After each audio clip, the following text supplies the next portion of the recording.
gonna be like a public? I'm assuming public and everything. The services. The what? What you talking about that? The service. The service? Yeah, I think. Well, not the service. I think.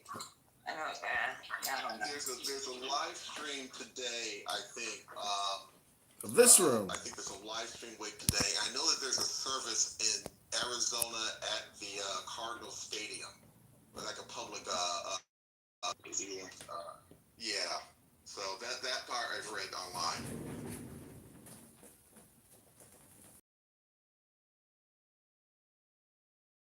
Is that the widow of Charlie Kirk? Could you imagine the assassination of John Fitzgerald Kennedy and Caroline Kennedy coming to the mic and rocking the mic, and or Robert Francis Kennedy or Dr. King, any of those there attempting to equate? Immediately she runs to the mic and says, we're going to build this movement, or we're going to have a continuity, using the blonde hair and the blue eyes to say, petrify those that may criticize these actions of Netanyahu, especially with fake news saying that the guy was the ally. He many times criticized Israel, and he labeled him as the guy that was so pro-Israeli. So, but then he buys time immediately with all that war going on. We have reached critical mass and done it again. Prime time television, worldwide television. Enjoy the show, especially America. American television, to tell us that this guy was his man. That was his point guard. So him and Donald Trump share a point guard in Charlie Kirk. It just has all the makings of it. I'm not saying it is fake news, but it has all of the components, much of the makings of fake news. And of course, we know that Donald Trump is the inventor, the producer, the orchestrator of fake news. And the attempt of the fake news. Donald Trump created the fake news. As the master of deception. He's the master. Public deception is one of the highest crimes that you could do as a public official, right next to malfeasance and violating or omitting the volition of the will of the people, which I land my plane on the facts as you know them to be, as always, by saying my. No, that's a good point you raised there, brother. Thank you so much. His wife, that we've never seen a 180 like that in politics, especially in like a JFK like assassination. And then here comes the widow. Oh, my husband was a good man. Let's build him up. As a model. Anything to deflect from Epstein, anything to deflect from Gaza, anything to keep them out of jail, because they're gonna go to jail, both of them. You know. This potential is great. Possibilities may be slim.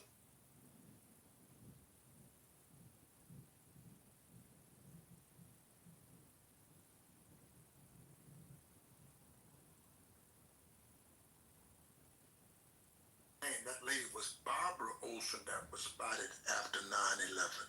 She was a CNN reporter who happened to be the wife of Teddy Olson, who happens to be the Solicitor General or the big-time lawyer for the standing president George W. Bush at that time of the 9/11.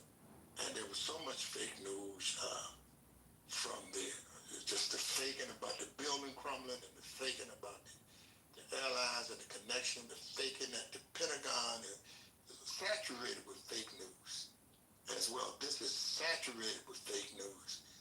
And I think just have to expose these facts and check the wicked, because expose their wickedness and their attempts at being a fulfillment decoy, that we will see their futile attempts to manipulate the masses of the people is a high crime for real. I'll lay my claim on that fact.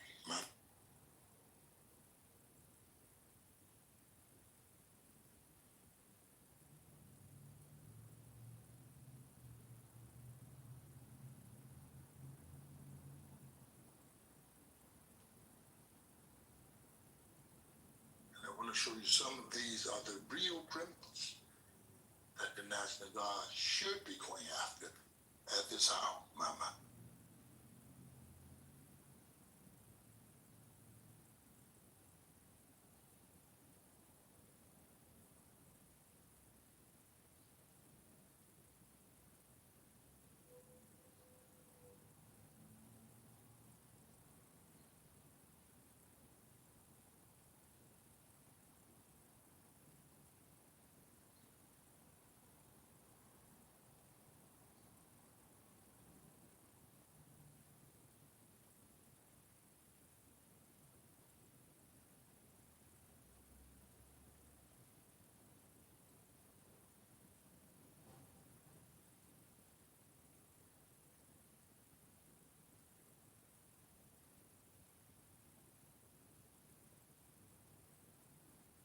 It was very powerful of his wife though to come out and say what she said, how she said it. I know she didn't name names, but it definitely took a lot of guts to get out there and do that.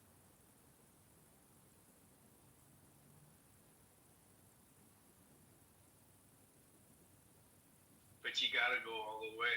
You gotta name names, or else, now you're a target.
Good morning, I'm sorry. I had to get my car parked. It's hard for me. Y'all can't hear anything. But what was y'all talking about? The last comment? Just speaking on Erica and how brave it was for her to come forward, and even though she didn't name names, but to, seek justice and not want to lose momentum on that sensitive time frame. First 48 type shit. Yeah, I agree. I mean, she just lost her husband, so she's going through a lot. She's trying to pick up the pieces and try to figure out where they're gonna go forward, at least with their business. Yeah, that wasn't easy getting up there. I agree. So let me see if I can find some other. Maybe we need to focus on other news for now, at least until the podcast come on, because there's more than just Charlie Kirk going on in the world, y'all. So, breaking. Let me see what's going on. ABC.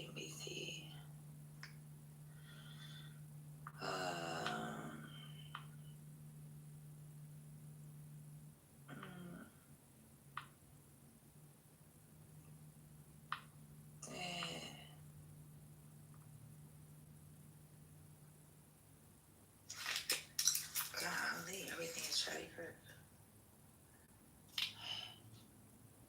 It's NBC.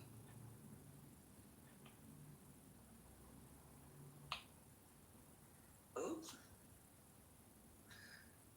Okay, so this is some news. South Korea is probing for human rights abuses in the U.S. In U.S. raid as Trump insists foreign workers are welcome. So, this article says South Korea said Monday that it would investigate whether its workers suffered any human rights violations during a raid by U.S. authorities. Foreign Foreign workers are welcome in America, Trump said on social media Sunday after the emotional return of 300 workers to South Korea. But their detention following a raid by immigration authorities at a Hyundai plant in Georgia has stunned the key U.S. ally. I understand the government is conducting a more thorough review with the companies to determine whether any human rights violations occurred, presidential spokesperson Kang Young-jung said in a press briefing Monday, according to the Yonhap news agency.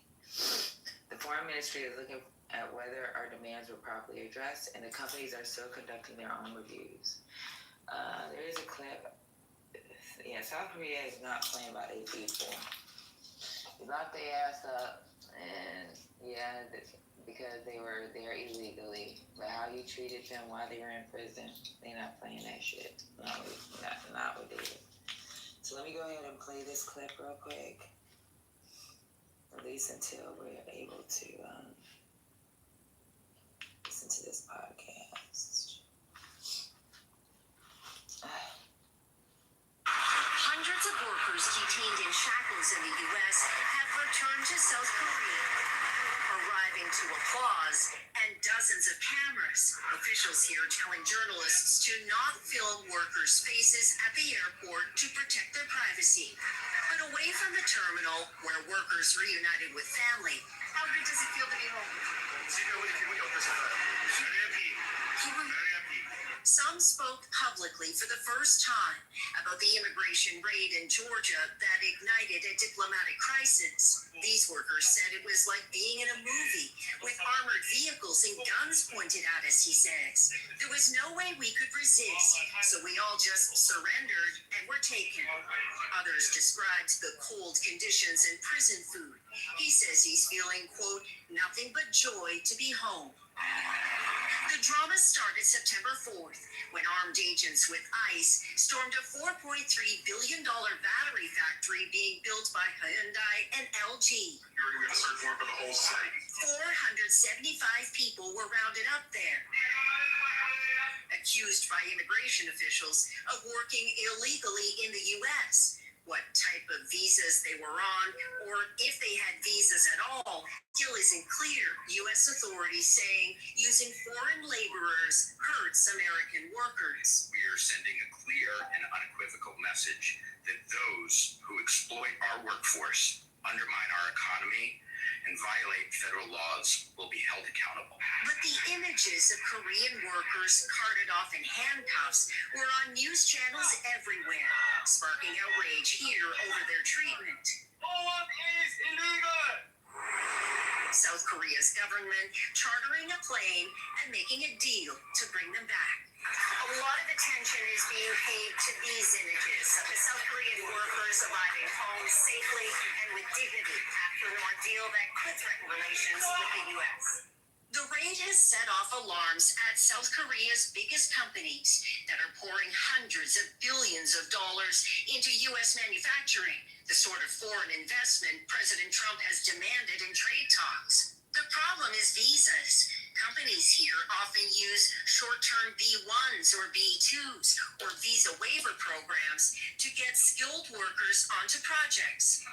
Even South Korea's president said there needs to be a better system, or companies here might hesitate to gamble on the U.S. They're not there to take American jobs away, but semiconductors, electric batteries. There's not that much domain expertise in the U.S. right now. And for the Korean companies who invested a lot of money in the U.S., they need to send people there to execute on the business plan.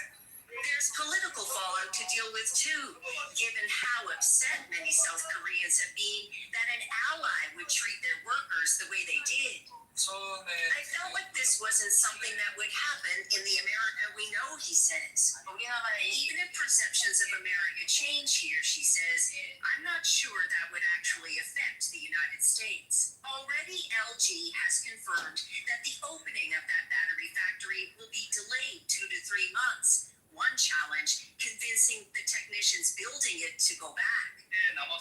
Nobody is going to stay and work when it's like this, says this engineer. For now, the returning workers have been urged to rest. I'll cook something delicious to make them feel better, says this mom. And with that, he was heading home. Janice Mackey Frayer, ABC News, Incheon, South Korea. People said I didn't look like your average. So, Patty, from what I read, a lot of them came on they had visas, but they didn't have the correct visas because the wait list was so long.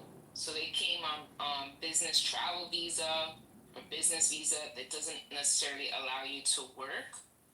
But that's because, and I believe like the company warned them, or a warning was made to the company. Like, I think they were aware and they took a risk. The company was like, look, we're sending you out here.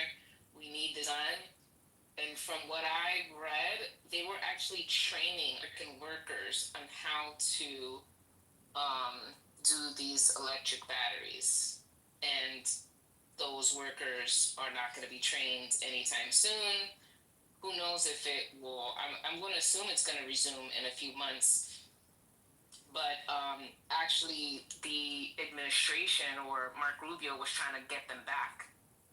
So, but they already left. And this caused a domino effect because LG, another South Korean company, actually pulled out investment in America. So it's other companies in South Korea. They're paying attention. Jeremy, you beat me to it. Yeah, like this is a slippery slope of fuckery, unfortunately. Like, for this administration to tout bringing back manufacturing and then go behind our partners who are leading manufacturing on the global stage is, I can't even fathom. But yeah, Jeremy, that's exactly what I want to come up with.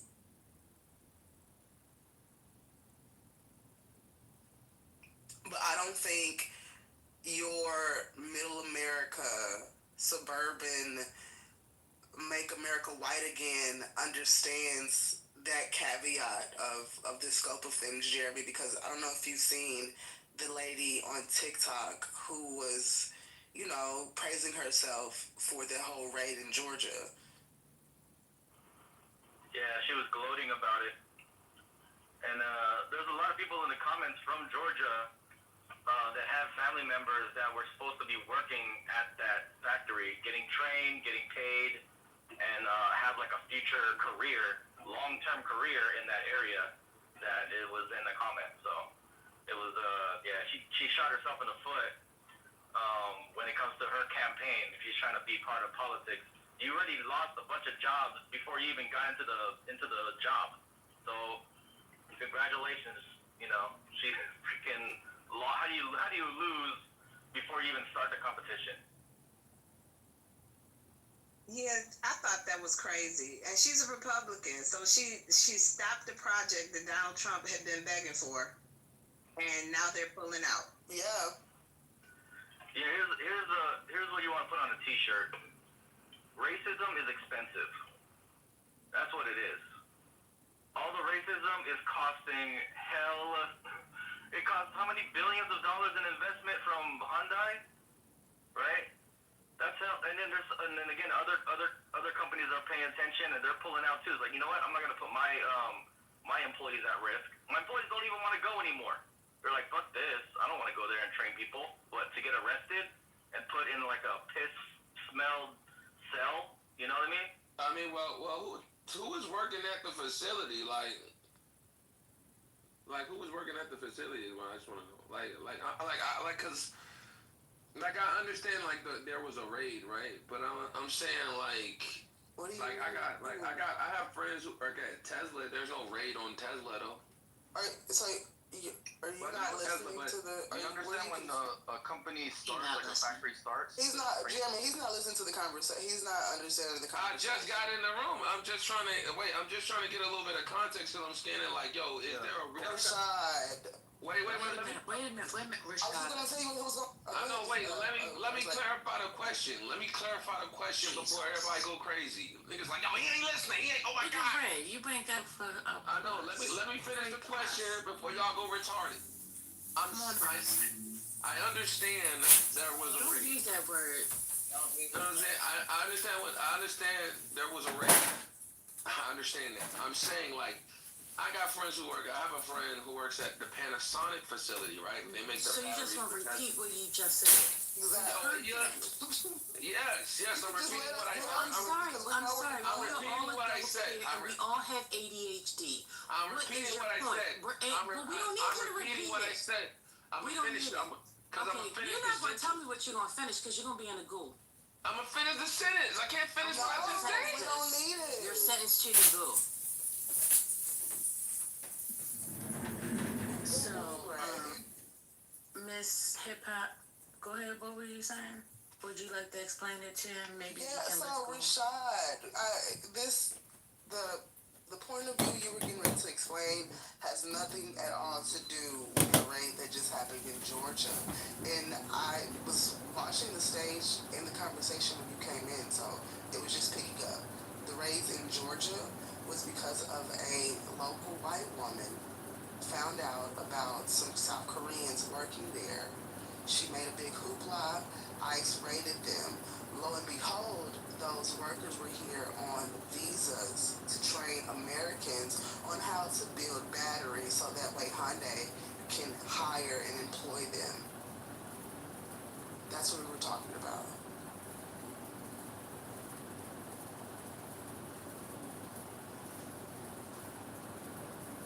Did he leave? How dumb can you be? Did he leave? Don't call him dumb. He just wasn't paying attention. The woman. Which No, one? Jeremy, First Lady put him in the goo because... Hello, hey.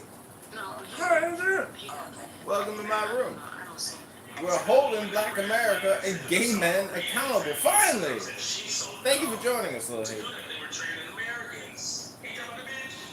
But they wouldn't know that. She wouldn't know that because in her white mind, I have a bunch of Asian migrants who were in my community taking jobs for my fellow white Americans. That's how that looked to her. She didn't like it. It wasn't on brand for what her administration want their policies and what they want their America to look like. So she did what she could. And ultimately, her actions, that was the result. Was she not working for Hyundai at all? She was like this. No, she does not work for Hyundai at all. She just lives in the neighborhood of the factory. She wants to run for office. So Pierre, this is her grift to become known online so she can run for office. She wants to be a congressional person. Oh, that's sad. Yeah, and she cost the area. I mean, how bad does that hit the economy? Like all that investment that came in, billions. They already built like the factory. They're training people already to work at the factory. Americans that'll take over. And obviously factories that don't just come and go. Like they're gonna be there and establish careers. It's gonna be schools are gonna be funded. There's a lot of shit that goes into a new factory getting built in your area. And she just threw a wrench in the whole operation. No, wait a Now minute. now, if you're South Korea or if you're the company, right, and you're like, okay, if more people don't want to go over there to train people, and we gotta look at other locations, you think they're gonna be looking at America to build their factories? They're gonna probably look at other alternatives, right? So I was the child that wasn't quite listening. Who's this lady and what's she running for? I heard that part. The lady that snitched to ICE is running for Congress in Georgia. She's running for Congress in Georgia. Well, she's trying to. She's trying to get clout right now. So that's why she put on TikTok that I'm the one that called the ICE on that big raid. Oh, she was bragging about it. Yeah, she was bragging about it. She was gloating. She was saying, I'm the one, I helped catch, 400,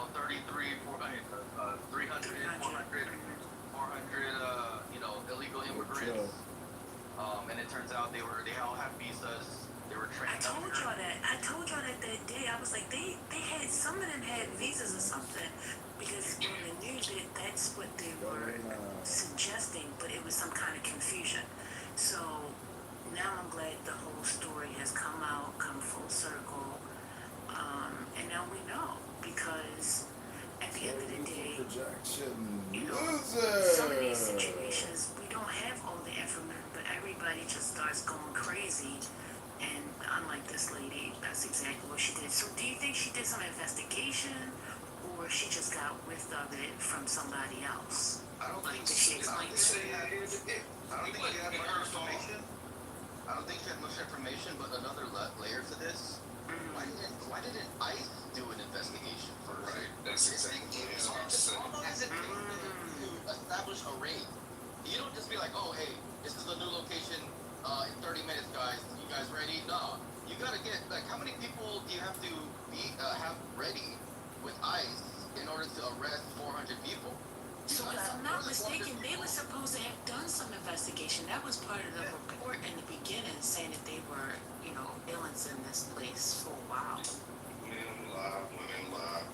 We're so stupid. They just made this shit up. They got reported as a bunch of immigrants working and they wanted to raid. And the sad part about this, people got about 3 years before you can just make someone's life a living hell by just throwing in ICE and saying, there's about 20 Mexicans living in this house. That's what I'm asking you.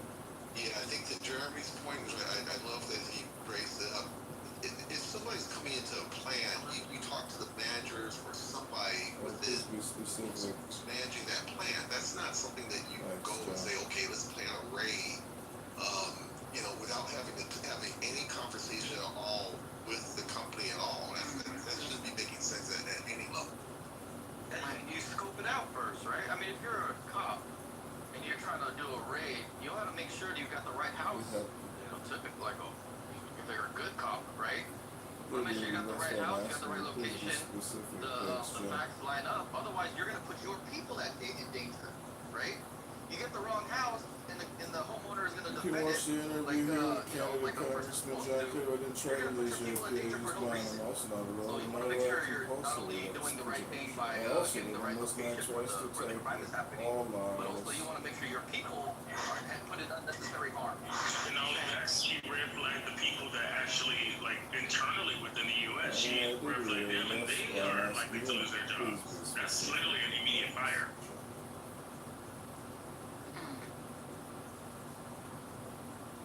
Well, so what about the people that they were training? Are you saying that they're out of a job? Like, what's going on? They're not getting trained right now. They're off. Everything's on hold. They can't train themselves. They don't have anybody left over to train. Like, you only need one. Korean, South Korean, all the stuff. Train the American. Yeah, they were training the first round of people to train the Americans. That's So cool. they're training everybody that's American because everything is in Korean, right? Everything is they're coming over and, you know, putting faith in America that, you know, hey, we're gonna train in American, but hey, we gotta at least train the first round of Americans so that way they can train the rest of the people. So they're translating basically all the training. Plus, they may be dealing with something proprietary. That usually happens within companies. If Ford had a problem training people, unless it's something that's from a shared supplier, they really are very protective about going to, let's say, GM or going to somebody else to bring somebody in to train your people. So to Jeremy's point, there may be something proprietary there as well. That's also preventing them with that. When they built our plant and they brought in the new AGV to move the, we use AGVs for a lot of different things. The big ones, I was working in marriage at the time, and that's where the body of the car meets the whole undercarriage, the engine, everything is connected to the car, and the AGVs were huge. They came from Switzerland. Them guys that built that thing, they didn't speak English. None of them. And they went so far as they stayed, they got everything set up. They wouldn't even train the tradesmen on how to fix the AGVs if they broke down. So when you say proprietary, absolutely. Got it. Thank you for the update. Thank you. Yep, we just gotta finish listening to a clip. So is South Korea? Is that? I know it's Korea. Yeah, Hyundai is a car maker in Korea. Yeah. So So they are not pleased with the fact of how their citizens were treated. However, they're going back. They're going to investigate. Is that right, Patty? Yeah. Yes. So investigate how they did during that period of time that they were locked up. I want to welcome you to the stage. Thank you so much for joining us. Thank you for being here. Welcome to Politically Correct. If you have been here throughout the day that we started, this wonderful Monday, yes, it is September the 15th, 2025. And we are approaching the 12 o'clock hour, midday, and we will be having, we will be listening to a podcast where they will be, what are they doing, Patty? Okay, tribute. It's J.D. Vance is hosting. And there's going to be special guests. So yeah, I think I don't know if it's going to be his last podcast, but it's probably his first podcast. Okay. So I'm sure the wife is going to pick this up moving forward. Well, according to her words, I don't know if she's going to, continue, but it sounds like she definitely has that thought in mind. Do you think so? Yeah, I think so. Okay. Well, the interesting thing about him, sorry, hey everybody, is that his whole thing was about women shouldn't work, right? They should be dedicated to their family and have more children. So I don't know how that's gonna work if his audience, he's built his audience on that, and that women shouldn't go to college and all of that stuff, right? Because you don't need it, because you're gonna be at home tending to the children. So will his audience accept his wife taking over? Maybe some will, maybe some won't. But his whole thing was about men, in power, and the old school family structure of women staying at home. I think it's ironic. Good. I think it will be. Oh, go ahead. Wait a minute. One second. Who else is trying to? So we got Pierre, Michael trying to speak. Okay. Sin, that's a really good point. I think we need to have a further discussion about that after we listen. Because I'd really like to know what people would think about that. One mic on, was it Pierre? Okay, Michael?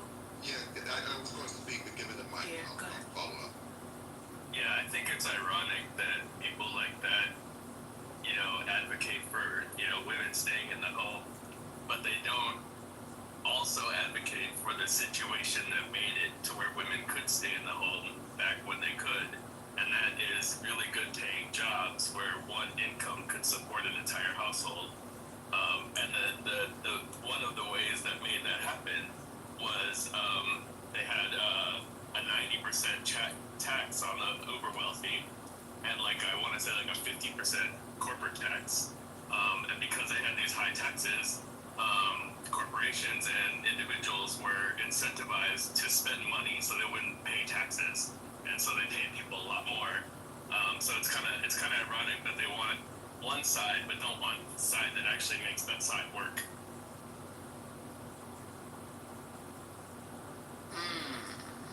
Okay. Pierre? I think Sin raises a very good question. I think it's going to be a split. I think the men who want women to work at home will not follow her. That's more of a manosphere type problem. And I think that Kirk has sort of attracted that. Charlie Kirk attracted that in his audience. That's also, and that Trump to a certain degree, to be honest with you, because otherwise he wouldn't see the split that we saw with black voters, black men voting for Trump.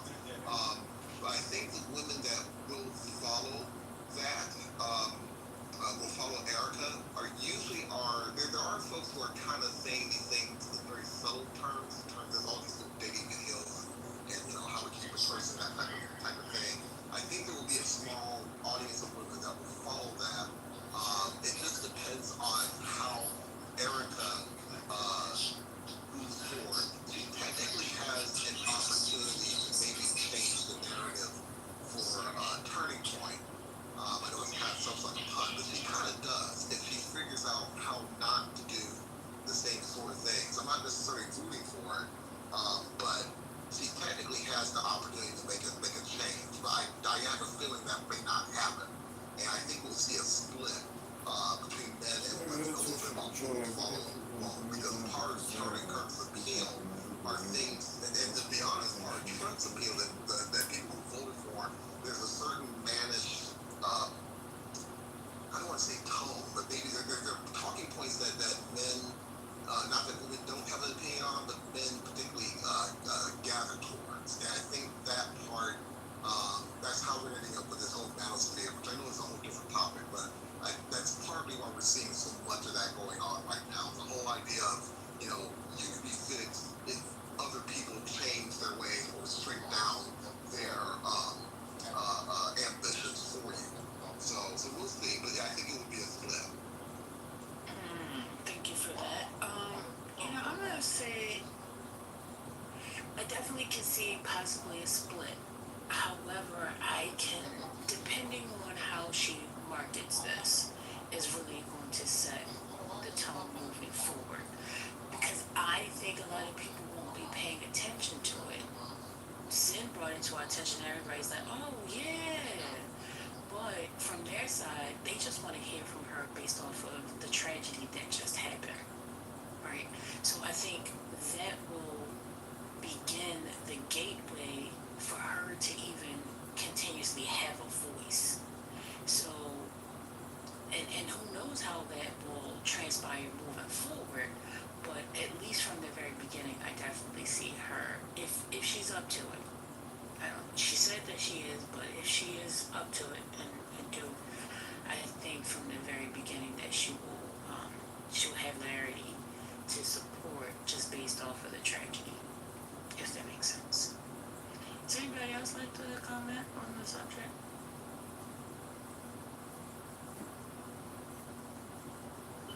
Good morning, everyone. I would like to comment. Good day. I would like to comment on the Hyundai. I commuted back and forth to work, and I saw the plant being built from the ground up, and the massive amount of work that they put into that facility is phenomenal. I passed through there a couple of weekends ago, and their parking space is just as big. And I only saw a few cars, so I guess those were the people that were training. But I said that to say there's no amount of the job that won't even, I don't know, this area I live in Marjorie Taylor Greene's district. And this area was building before she was reelected. And then the second time she was reelected, it pulled out a lot of money because a lot of the construction that was going on came to a close. They're also building a Microsoft facility here. So I don't know what kind of impact that would have, but seeing the facility and knowing that the raid had happened, it just, it touched me because I saw how massive and the money that they put into building. That's all I have to say. Thank you for that. But they're not going to close it, right? So I don't know what the plans are, but I'm sure they're going to be able to continue to use it. Look, they're going to close. I'm not sure if they're going to close or not, but like you said, they were in there training people, and I can tell you the population up here of education, as far as younger kids, is very good. But as far as having trained older people, their population, education population is not very good.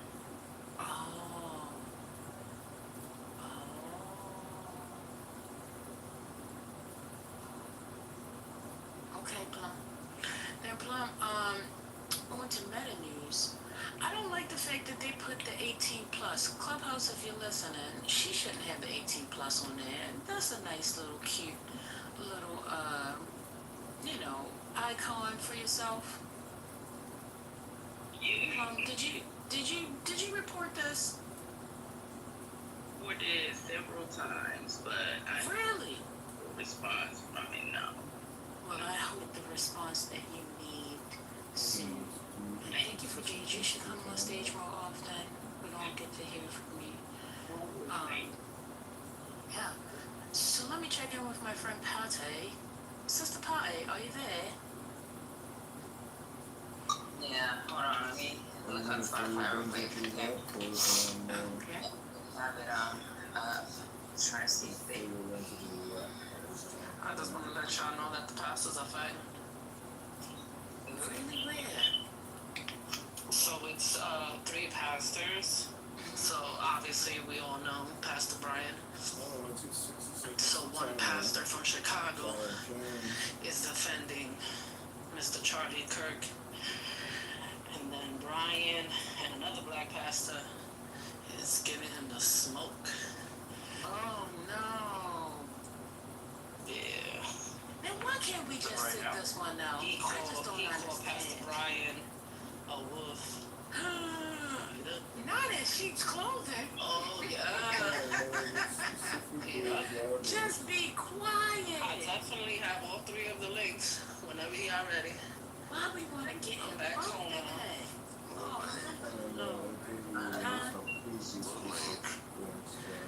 It's 3 different pastors. So I can play the Chicago pastor, which is speaking down on the Charlie Kirk situation. So he's speaking down about Pastor Brian and another pastor in regards to them saying that this young man is racist and all this stuff.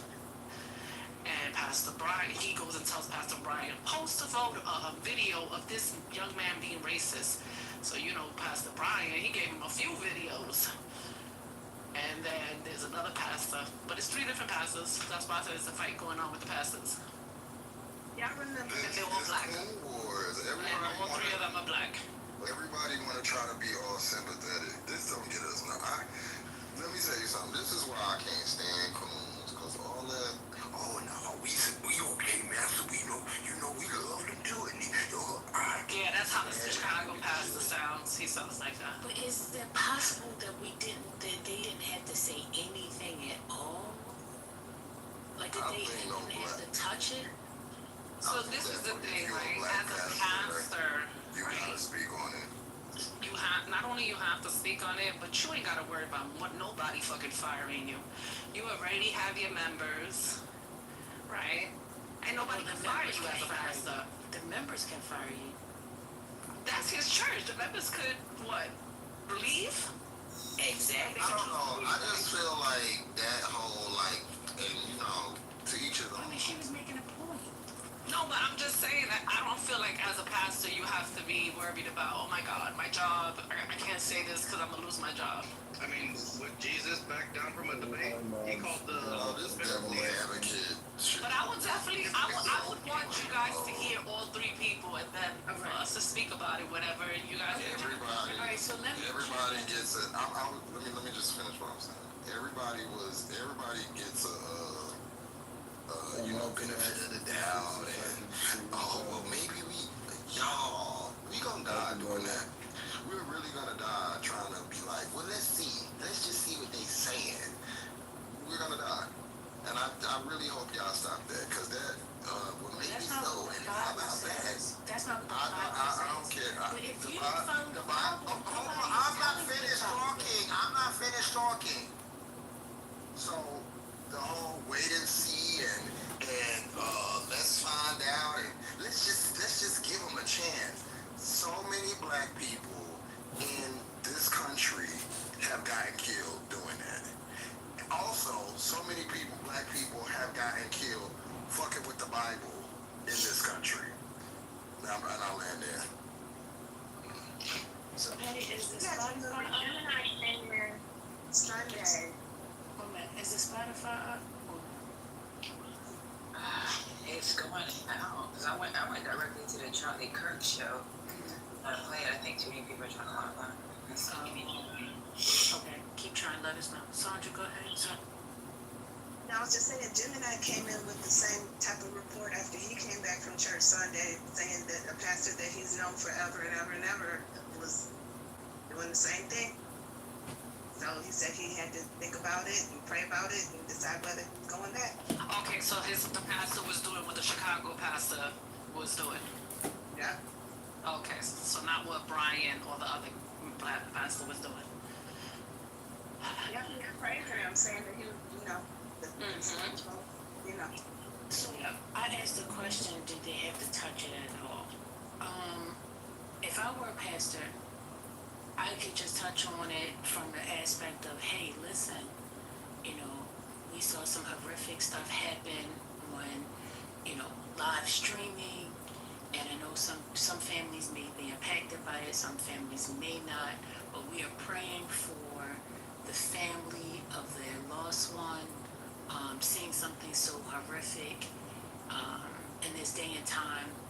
It is, it can definitely be troubling to the, to everyone, right?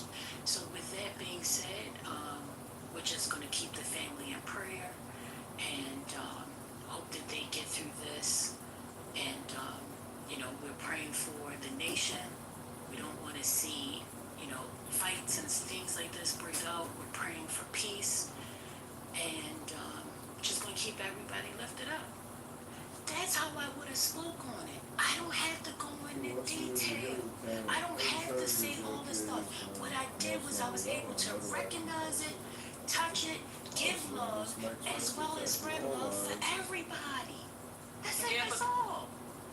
Yeah, First Lady, but this is the thing. Not everybody knows how to handle their emotions, right? So whether the emotion is sad, hurt, or anger.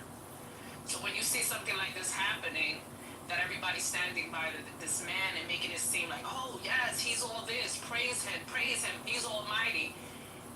And they don't do that for the other side. When they lose a life, that anger comes out as of, it's 2025. We're tired. When the fuck is this shit gonna change? Right. We're gonna continue. So that's why I say that everybody's going to react in a different way. Whether they regret their reaction later on, or they don't regret it, they still are going to react how they choose to react. Absolutely. And what I just gave was what I would have hoped all the pastors would have been saying. That's what I'm talking about. Before we got to this, that's what I'm saying. Why did they have to, not the people who are responding, but the people who are saying additional things that might hurt the other side? Instead, find a way to be neutral. That's what I was talking about. I'm talking about the previous step that got us to this now. You understand what I'm saying? That's what I was talking about. This is what happens. Obviously, we have online church. Things go viral. So Pastor Brian had his service this past Sunday. What he said went viral. The other pastor, what he said went viral. Now this guy from Chicago decides to respond to viral from these two pastors and say, no, you guys are wrong. You guys are wolves. You're this and this and this and that. Got it. That's exactly what went on. Gotcha. When I decide to tell my congregation and speak in my church, you cannot tell me what to speak in my church. This is my church. So it's not like he went on a live feed and on a rant and saying, oh, this and this the way you guys are acting. No, it was a preaching. And he put it in his preaching for that Sunday. Got it. I thought so then you hear, because he even said it. He said, I do not condone this. Anybody losing their life this way. Right. Okay, so yeah, let's listen to it. Originally, when you were first saying the story, I thought Brian then was responding to him and what he said. Oh no, the Chicago guy's responding to them. Exactly. Okay, got it. Okay. So which are we listening to first? Are we listening to? So we're gonna listen to the Chicago. So I don't know. That's why I thought that he was first and started speaking, because you said you wanted to listen to Chicago. So I was like, oh, okay. So I thought he kicked off the beef, but you're saying that he's ending the beef by responding to these other pastors that have preached through, right? All right, hold on. Let me see. Okay.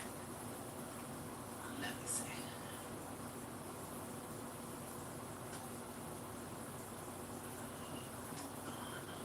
I'm exhausted. Don't be exhausted, because our heart, Do you understand? love, our heart is still beating, so we can't be exhausted. We can't give up. Yeah, but every time something happens, you got people telling black people, all right, well, you so be nice, and then if you be nice to them, and then if you show love to them, man, fuck all that. This is why black people got attitudes in this country all the time, because shit goes to hell with us, and then people always want to tell us, all right, so y'all gotta be nice, turn the other cheek, because Jesus said, and bitch, I do not give a fuck. I really don't. And I understand why niggas be on edge. Because since we have had this, that's the first thing they did. Turn to black people. All right, y'all. Y'all gotta feel this way. Bitch, we ain't even do shit. I hate this country. So I got a podcast. I had to go to YouTube because it's like crashing on his website. So let me go ahead and play this. She's an incredibly brave soul. I'm not sure if you saw her remarks after Charlie died. If you haven't, I would encourage you to go and see them because you see this raw grief and incredible courage all in the same moment. And that's what we need right now. We need to grieve, but we also need this courage in this moment more than we've ever needed it. She gave me a hug, and she was heartbroken, as of course she would be, and she said that she loved him so much. And I said, Erica, he loved you so much. He died way too young, but he died a happy man because of you, because of the family that you gave him, because of the home and the life that you guys had built together. And we sat for about an hour and we talked about Charlie. And, you know, in these moments, you don't know what to say. I'm a person who literally speaks for a living, and I had no idea what to say. And I didn't try to console her because how can you console a person who just lost a loving husband and father? But we just talked about Charlie. We talked about who he was. We talked about some of our favorite stories. We talked about some of his idiosyncrasies and all the things that made Charlie Kirk who he was. And she said something to me that I will never forget. My wife was there. It was just me and my wife on my side, and then a lot of people from the Turning Points family, a lot of people from Charlie's family. And she said to me that Charlie never raised his voice, that he never cussed at her, that he was never cross or mean-spirited to her. And look, I'm a husband. I'm proud of being a husband. I think that on the great balance of things that I'm a pretty good husband, but I can never say that I was never unpleasant with my wife. I can never say that I've never raised my voice to my wife. Like most husbands, even the good ones, we're sometimes imperfect. And I took from that moment that I needed to be a better husband and I needed to be a better father. Because of all these moments that I shared just in the last few days, the books that I've read to my kids, going up to their bedroom and kissing them and hugging them before bed, I just realized that all of these moments that I get to have, Charlie is not able to have them anymore. And Charlie's kids and his beautiful wife are not able to have them anymore.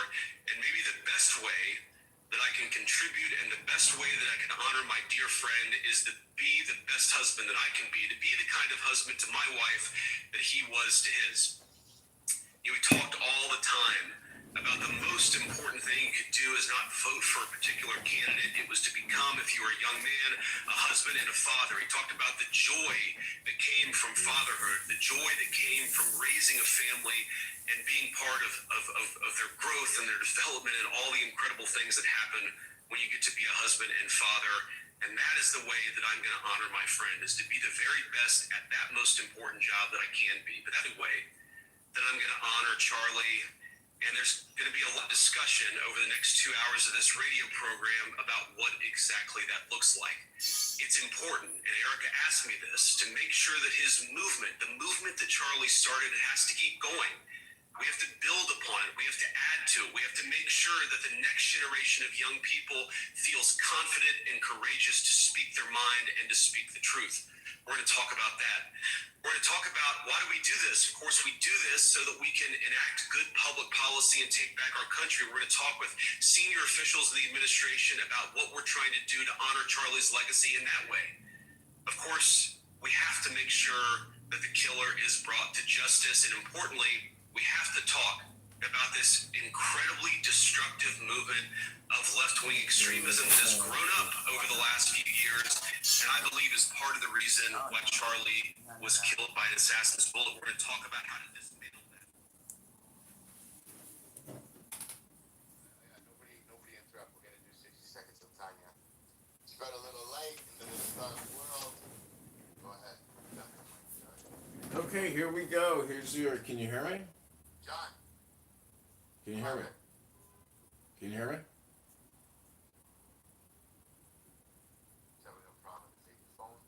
Can you hear me now? Okay, this is your 60 seconds of Tanya. This is chapter 9, the secret yearning for the good. You have two natures, physical and spiritual, and each has its own voice. The physical speaks as self serving passion through the left side of your heart. The spiritual speaks as awakened intellect through the right side of your heart. As it is written, the heart of the wise is on the right.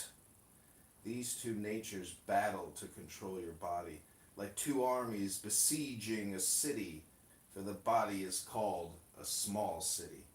While the physical resists the spiritual embraces the physical, as it is written, and you shall love Yahweh your God with all your heart,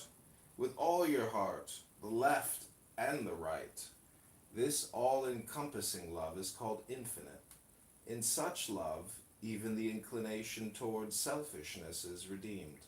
For even it desires what it perceives as good, and when filled with infinite love, it comes to know the true good, and so turns away from evil and does good. Hence even the inclination towards selfishness and the bounded separate self desire to serve God, even as they entice you from such service. In this they are like the seductress of the Zohar. Amen.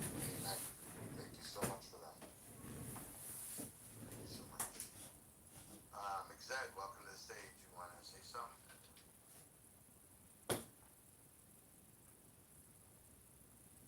Okay, Mac. Oh, no, Mixed, go ahead. I was just saying no, just got here. Perfect. Mac, mic's on you, bro.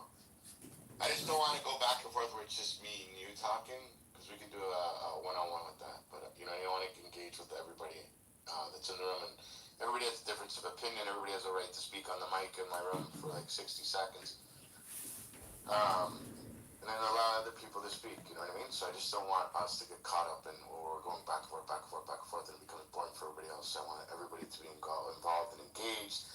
And like we just let up John and to do 60 seconds of Tanya, I think it's important that we all spread a little bit of light everywhere we go today, each and every day. Open the door selflessly. Don't look for a pat on the back, man. Do it for the goodness of, because you wanted to do it. Do selfless acts, and Hashem will bless you in abundantly. And for those of you who don't know the word, that Hashem is God, but will bless you if you do. You know, the best thing I ever see is when I see donations and the plaques on the walls, and it says unidentified person or whatever. They just don't identify themselves on the donation they made. I'm so proud of that person. I'm like, good for you. Hey, we need more and more of that in this world. BB, I heard McZed say once that the reason why we see, society falling down is because the moral education isn't there. The moral understanding and comprehension isn't in the society. So McZed, I mean, you think that's the primary reason why we see people, cheering Charlie Kirk's death, calling him a racist and a sexist, could care less that he was murdered? Yeah, I think that's part of it. Cheering on someone's death does show like a gap in the training of murder being bad. But we already have school shootings. Someone tried to kill the president. We're currently engaged in multiple wars. It's not so clear people understand the law against murder, and while the law against murder has been on the books since time immemorial, so too has the existence of wars. And I feel like a lot of people have never really thought through how that has always been the case. And they just don't know what the difference is between murders and wars. Well, why don't you educate us and tell us what is the difference between murders and wars? That's a good question.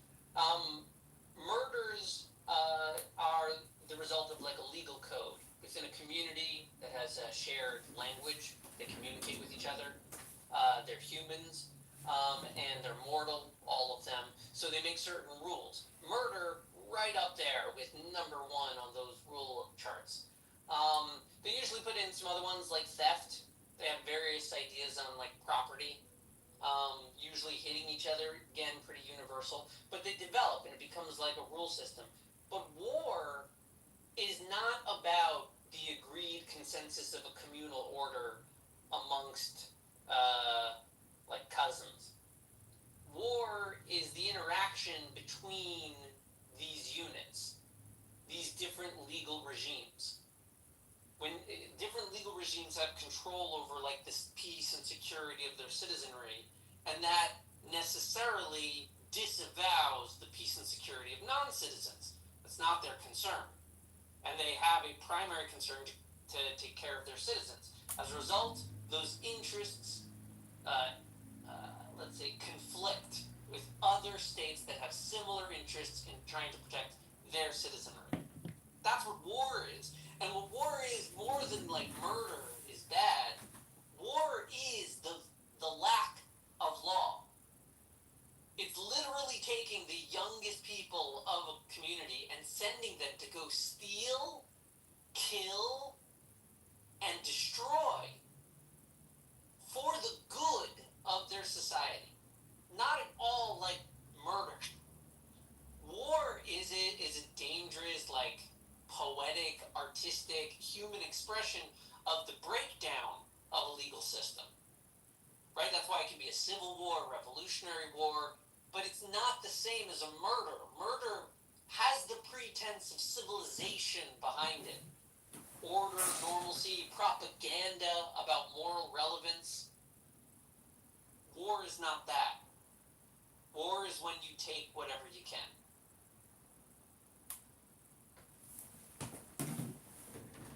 I read it in a book once that war is two sides proceeding over a funeral service. Do you agree with that sentiment? No. Why not? Acknowledge and respect the effect that war has had over history are deluding themselves. They're just like crying over dead bodies, which, like, yeah, fine, everyone cries over dead bodies, but like, you're not acknowledging how humanity has made progress. I'm not saying wars are like good for society, but they are not foolish engagements. These are complicated affairs that involve numerous different generations of people for their own reasons volunteering to engage in these political actions. War is not just foolish people marching to their own death. It's people pushing in one direction or another the direction of the future. All right, makes sense. What war did you fight in? If you, what did you? This helps. Exactly. You don't know this. I mean, I don't like. Hey, Achek, I got a follow-up question from Mixat. So Mixat, Go ahead, ask him what war he fought in. So be like, check out about it. What the fuck does it matter, bro? What's your fucking beef? Every day you come in here and start a fight. Like, honestly, what's your beef, dude? What war did you fight in? No, you're annoyed about life, bro. You're annoyed about women. You're annoyed about mothers. You're annoyed about fucking, like, every people speaking. Nah, man, I got no patience for you, dude. Constant, every fucking day. okay, let me ask this He'll follow-up. sit patiently for like an hour and then come up like he's fucking hungover or something. So he just woke up and he just like, let me shit on everybody. Fuck off. So Mixat, Machiavelli talks about ruthlessness. Sun Tzu talks about strategy. Where's the moral? Is it a moral index of what you can and can't do to your enemy to win the war? You know, where do you stop, or how do you determine a moral index in war? Yeah, sure. It's simple. Warfare, in my opinion, is won through primarily hearts and minds. I think it's the conviction of the belief of the army that endures. So to me, it's more about aligning yourself, your own civilization, towards your conception of what is the ultimate good. And why is this person standing in the way? Why is it that you're killing this person? Why are you moving into his house and setting up a camp? Why are you taking land and setting up barracks? What good is this for you in the world?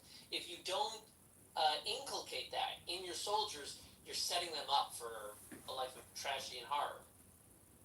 So Sun Tzu says all wars won are fought on deception. How can you rationalize insane propaganda, in 2025. If I don't think that all wars smoothly. are built on deception. I think that in war it's difficult to see what is true. But I don't think that people are always deceiving each other in warfare. I think there are a lot of wars where people operate openly and honestly. And yeah, there like within fighting, there is deception, right? You're killing a person. Lying hardly feels like a moral failing. Well, it's asymmetrical, meaning that if you In have the end, war, like I said, since it's really just multiple civilizations that are preserving their own peace, interacting with each other, the primary goal in the end is communication. It's some kind of a dialogue and a concession, a surrender, a development, a revolution, some kind of a change. It's just a primitive means of communication with a more primitive component of human civilization, i.e. the civilization. Humans might be able to communicate with each other slowly and capably, but because of our complex systems and technologies, we're not yet effective enough at communicating with each other in large numbers. Yeah, I find pointing back to the law is the quickest way to resolve conflict, surprisingly.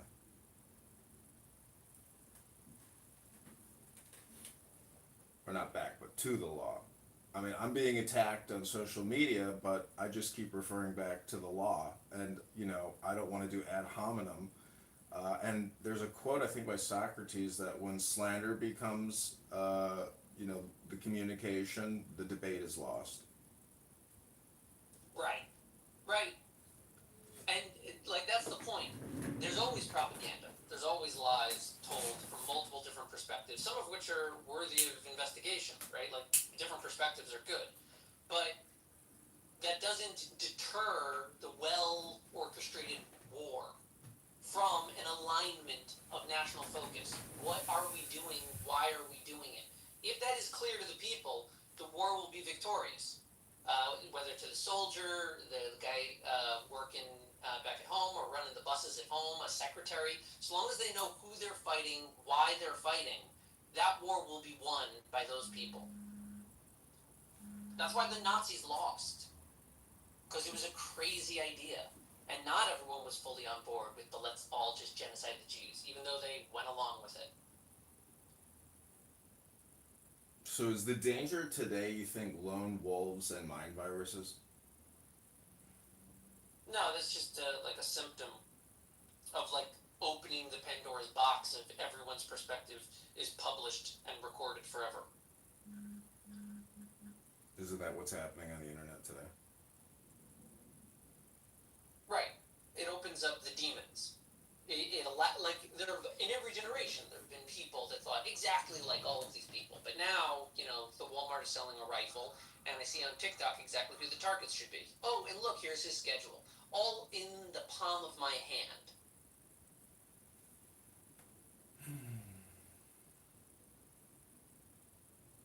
So, I mean, do you think it's capping Pandora's box, concealing Pandora's box, Listen, if you really wanted to put a cap on Pandora's box, you'd end the free speech regime of America and say, we don't want to hear crazy, outlandish views. We don't want the Nazis to march in Skokie, Illinois, right? We want to focus on the good ideas, the ones that we've all agreed to, like, let's say, our laws or constitutions. We can focus on those published ideas.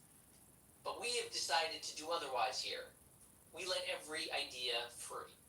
And then my question is to Achek. So, if McZed has never fought in a war, he's not allowed to have a moral perspective on how. My good friend Ben. You're such a regular, Ben. I wish you'd introduce yourself. I'm just thinking the comment is just you can't say some women are I think you Canadians and Americans get so sensitive. So I wouldn't say Got a phone over here that's on the fritz. And I'm seeing on this and I'm just like. No, like you say. Who are you, Ben? Long-time listener, great silencer. Ben, who are you, Ben? Just me. It's just me, bro. It's just me? It's just me, yeah. Oh, you just me. Everyone's Charlie Cook. I'm Charlie Cook. I'm Charlie Cook. Even to the bloke, like I'm in Kiwi land. Oh, We nice. hear about it over here. Yeah, we're all chanting the same thing. But yeah, I think it's more about sympathetic as far as I'm reading it. But I mean, I might be wrong. But I'm only hearing what's coming out of the ears of the phone. You know, Yeah. so it's as loud as it's as screaming and it's as loud as it gets. And um, apparently I didn't even hear about the shootout in our own country of this young fella that tried to take out a cop, and the cops killed him. But Mm-hmm. and that was last week in our own country, but I didn't even hear about that. Mm-hmm. But that's big news for us. But it's been swept. You know, it's either we hear about these things and the next minute they're gone. But I think this fella's been lifted up to a platform. He's his own Jesus, you know. Yeah, I was thinking about that yesterday. It's, you know what? I think that's actually like a mythological motif that we humans just keep playing over and over again. And so I don't think you can actually escape it because I think it's like embedded in the programming almost. Yeah, most definitely. I mean, you've been following this more than anybody else. The way yeah, I love diving in with you, and I love your reach out and the way you punch it out, and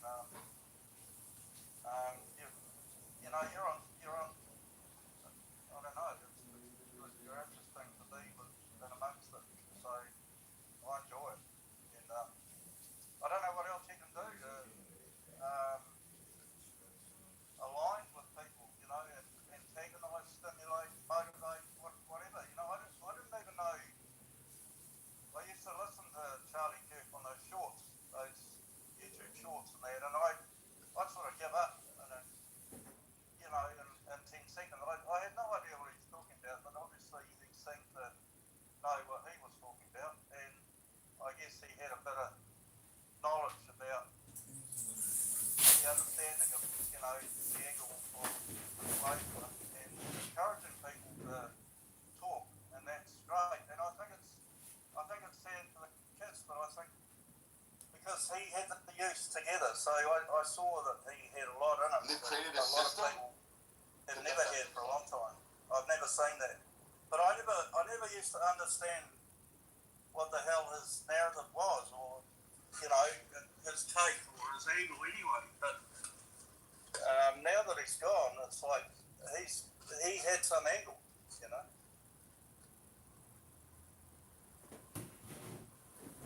Some wherewithal about him. I'm just driving to work, so I'll probably cut out at some point.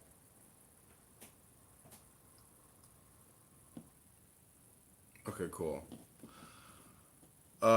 Well, thanks for being here. This is the John Kitover podcast, Murder versus War. We're listening to BB's Room, and we've been asking questions to McZed. This is what they're talking about now. Into it, but that's what the left does. And I'm going to call you that you guys do that dumbass shit. And after you want to try and insult people, because the problem with Clubhouse is people don't know how to say, I don't know. So what they do is they spread misinformation. They read a TikTok, they watched a TikTok, they read some bullshit fucking news article that some man wrote with a bias, and they believe that to be facts. Yeah, it's outraged the that craziest shit. don't agree. Got a lot of work I gotta do, Ben. Kept trying to come No, I'm outraged that people don't have a moral compass and that they're mentally ill. And I'm outraged that people are sick. You literally kept having to make modifications because you were coming to the realization that shit, this is a false equivalency. Because you fucking fell for it right away and said, yes, I would be to blame. It's nothing. Because I had to draw it like crayons because you're wearing a fucking helmet and you showed up to this room in a yellow short bus. And I'm sorry, but you forgot to wear your knee pads and you probably scraped your knees walking into this fucking room. And I needed to draw it on a fucking chalkboard with fucking melting crayons for you to understand. And I had to dumb it down. And once I did, you're like, yes, you're right. Right, that's how I stand. It's all right. Let me examine I don't need help, homeboy. I don't need help. That's the difference between me and you. But the problem is you go on rants for 20 fucking minutes and you get lost in your own bullshit. That's scary for me. It's like if you don't have to doc yourself, but if you can tell me what area you are in the world, I'll find the kids helpline. You can call them and you can talk to them, and they can probably help you out better than this room. Hey Mackendall, can I ask you a question, Mackendall? Yeah, thanks for coming. Put on those knee pads, buddy. I hear you. Just like your rabbi. There we go. Thanks for coming. I mean, you know. You don't mean shit. You mean like, buddy, land your plane. Just not in the side of a building, you fucking coward. With the circumcisions, you know. Yeah, with they don't give knee pads for that. Yeah. They don't give knee pads for that.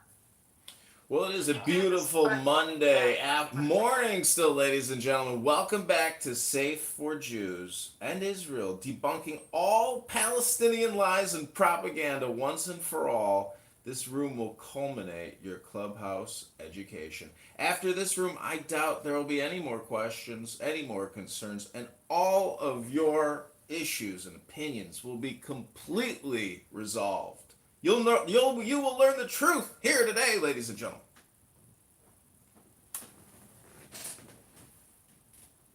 The problem is people don't listen. They listen to speak. They're not actually soaking it in. That's the problem. That's how disingenuous people are. They're not actually. I don't know what is up with these They're mics waiting today. for you to shut the fuck up so they can speak the bullshit. They don't give a fuck what you have to say.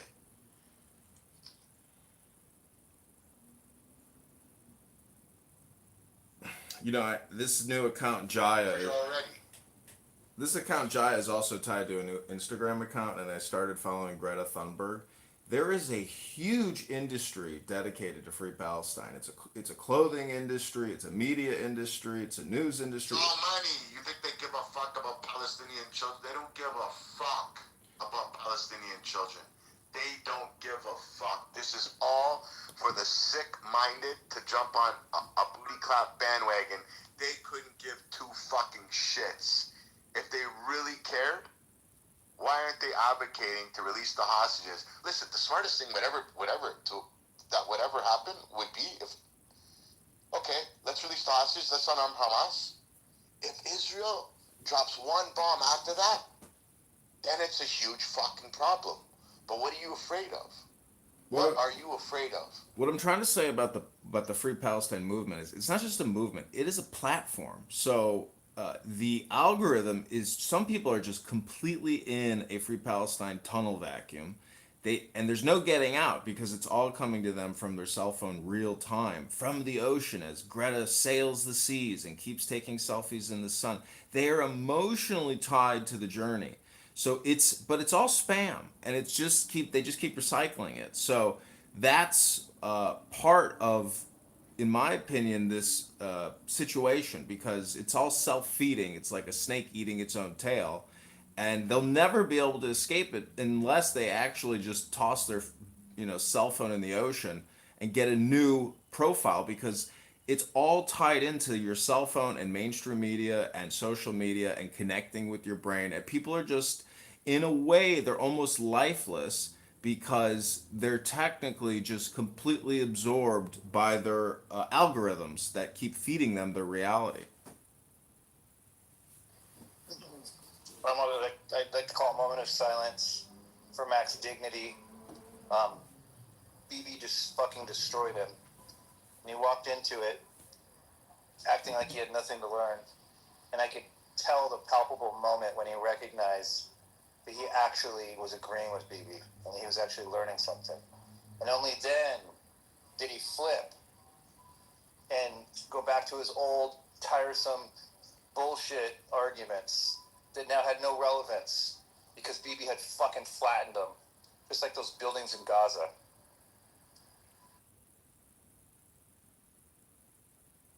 I want to welcome my good friend and amazing person, JB, Harry, that are here. Shadiqua, Grace, Juhadish, George, Jaya, Rondell, Mike, Layla, Samson, Farden. Yeah, you're all welcome to come on up and speak. But it was the funniest shit, man. I had to use fucking crayons to paint out a story for him. And it was too easy. It's just the weirdest shit. The weirdest shit that they are that easily manipulated. You know what I mean? And the number one, listen, I'll tell you the number one problem with Jews today. It's either fucking weak Jews. It's scared pussy Jews that put us in the most fucking dangerous position. Because they talk shit. Because they don't know what they're talking about. And like I said earlier, it's a problem that people just don't say, I don't know. I don't know. It's okay to say, I don't know. Hi, George. I'm not well versed on that. Explain it to me. Hi, George. Well, they're living in lies. They're not looking for truth. They're looking to propagate their lies. Nah, people want to get cuddled and they want to be elites and they want to be elites and they want to be the gatekeepers of the community and they know what's good and basically the Jews that are doing the dirty work, you're like basically the sand ninjas of Judaism, and a lot of Jews are being used and treated like shit, and then they'll go and cuddle and then they'll sit in other rooms with fucking dirtbags, and then they'll sit there and act like the superior almighty fucking Jew, and they're giving power to the enemy inadvertently. Again, and I think I they do actually not know appreciate that. And you have like people like Buttercup that run around this app. your attacks or That slander.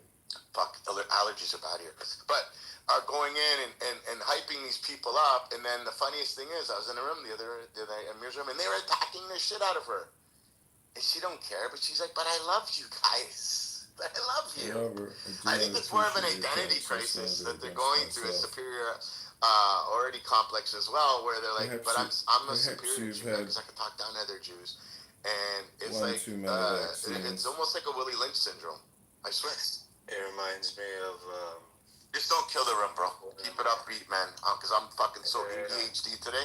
I need it. I need high stimulation, man. Yeah, I'm about to get some coffee. Let your audience. It reminds me of my ex's cousin who was a vegan and her husband who was a hunter. Ideas, opinions, psychosexual and goals. I think. Listen, God bless him. Yeah, thank you. Ace, you want to come up? Mac, honestly, bro, I couldn't waste any more time with you, man. I proved my point. You fell for it. It wasn't that I was trying to trick you. I was trying to dumb it down so you can understand it, and you did. And you said you agreed to everything, and then you're like, oh fuck.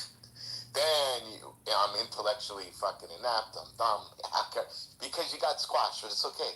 Listen, I agree that everybody should go around their house and squash all the insects and termites. Like, you know what I mean? If you got cockroaches in your house, you should squash them.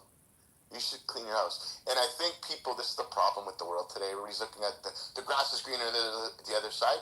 Yes, motherfucker, it is. You know why? Because you're not watering your own fucking grass. Charity starts at home. Love starts at home. Protect your kids. Raise your kids properly. Give them morals. If you got to give them tough love, don't be that pussy parent. Give them that tough love so you can have your most prized investment, which are your children, to be blooming, and they can flower into something amazing that you've taught them. You know what I mean? People think I'm crazy. I teach my little daughters dominoes. Hey, BB? Yeah, go ahead. I'm sorry, I'm driving, so I just want to jump in while I can. Bro, you spot on with the elitist motherfuckers on this app, excuse my language, ladies, right? That think that they're going to determine what we shouldn't say. And I'm talking about our community specifically. I'm over it, right? Then they play dumb when you pull them out. And here's what I think, BB, and it's just my opinion, obviously, that we need to put headshots on these people and call them out. Stop tap dancing. See, they play on the fact that we're forgiving people. But, you can only shove shit down somebody's throat until you say the full. Like, I'll tell you right now, Rohan's a piece of shit, right? I don't give a fuck what anybody says.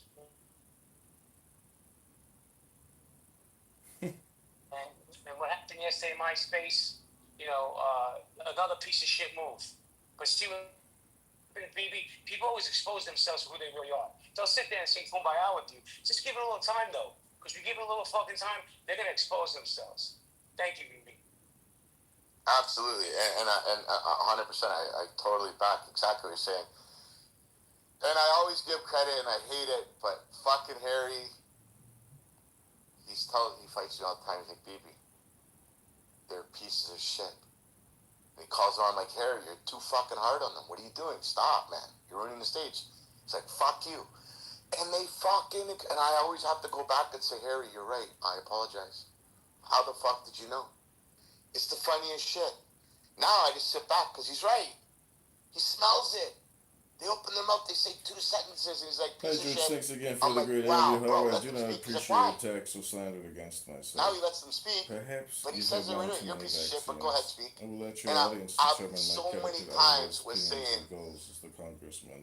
stop, Harry, what you're doing is wrong. And now I'm saying, Harry, fuck, how did you know? You're right. You're right. You're right. And I give him his flowers, man. And what happened yesterday in JB's room was completely wrong. Absolutely. People can play stupid about it. And Rohan and all these fucking scumbags that are going around here and trying to gatekeep Jews and doing this whole elitist bullshit. But Fucking wrong. BB, real quick. Rohan, that words for me. I am the gatekeeper of the Jewish community. Because I guess God appointed him. He gets to talk over all of us down to us. Fuck him and his bullshit and his phoniness. Oh, I agree, bro. And yeah, even like fucking years ago, man, Harry's told me, careful, this guy's a piece of shit. But, yeah.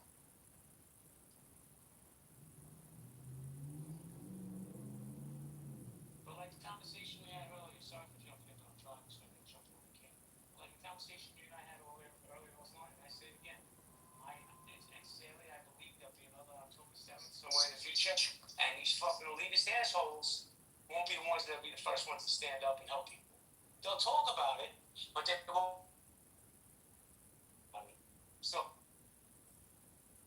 you haven't done a fucking single thing for the Jewish community on this app, and I'm pretty sure in real life wants to be the fucking gatekeeper, right? So guys, if you want a boring ass time, go listen to Rohan. Hey JB, this is Jaya, aka John Kitover, and you're my #1 donor. I'm not trying to upset you in any way. What I do want to tell you is that Rohan, who I have recorded quite a bit of here on Clubhouse, he absolutely detests me because I've made recordings of him. And I will just say that if what you're saying is accurate and truthful and transparent, then most of those people have no problem being recorded. They don't have a guilty conscience. However, if what you're saying is misinformation, lies, propaganda, bullshit, and what you're trying to do is gaslight, and you're an immature child, it's those people who are the ones who push back the hardest against me for making recordings of them in clown world. Here's the thing, John. I don't give a fuck they record. I never have. But I also think there has to be a level of respect when people don't want to be recorded. I feel that people that don't want to be recorded usually have something to hide, right? But here's the thing. There's other people that just don't want to be recorded. So why can't you bring that level of respect to people? If there's like, hey man, I'm not comfortable with this, but you think you have this sense of entitlement that you could do what you want because it's not even a free app anymore, John. Why don't you just respect people? Listen, JB, you're my #1 contributor, so I do want to take your advice. And I'll be honest with you, running, you realize it's a network. I have people gathering signatures for me right now that I would give full-time positions to because they've done the heavy lifting. So I respect you. You're part of my network. I hope to be a part of your network. And any warnings or heatings in the moment, I will take note and I'll do what you ask me to do or consider what you ask me to do. Is that respectful enough for you? And I appreciate that, but here's the deal. Last night when you were in my room, recorded my room, and I know you did because you were live streaming it, and people came out and said, we do not want to be recorded. You still did it, and then you played a buzzing sound when they played the music. So when I say to you, hey, John, can you not record this room, please? No, because I'm not, I say what I say, I believe. I back up what I say. I'm not one of these fucking shills that hide in the fucking shadows. But if I ask you to do it, bro, just for me, do me that solid. And I have no problems with you doing what you do on your own time. Thank you. Sounds good. I will respect that, and I hear you. And I will just say that that buzzing sound was me doing the Om. Thank you, BB. I just fucking almost choked. Wait, John, did you just say that you would respect that and not record? Yeah, JB's my number one campaign contributor. Until somebody else steps up, I'm taking his advice. Wow, that's awesome. Amazing. I love that. Because the answer to that question not too long ago was an unequivocal no. Well, maybe now you learn how politics works. Sometimes campaigns or people running or people in office, they take the advice of their donors. Oh my God, I can't believe that's how it all works. Thank you, JB. I respect JB because he gave me his money. That's respect. Now I'm returning the respect. That's how politics works. I gave you money too, though, John. Hello? Hello? Not enough. Apparently. Okay, so we got somebody that wants to come up, but he can never maintain decorum. Go ahead. You got 30 seconds. متدبر عبريت يا Yeah. متدبر انجليت. English. انجليت طيب اوكي. So everybody need to understand one thing. Yeah. That's it. You're not threatened. So everybody needs to understand one thing, that if you can click on a speaker and you're in a mod, you can move them to the audience. Thanks, man. Fucking goof.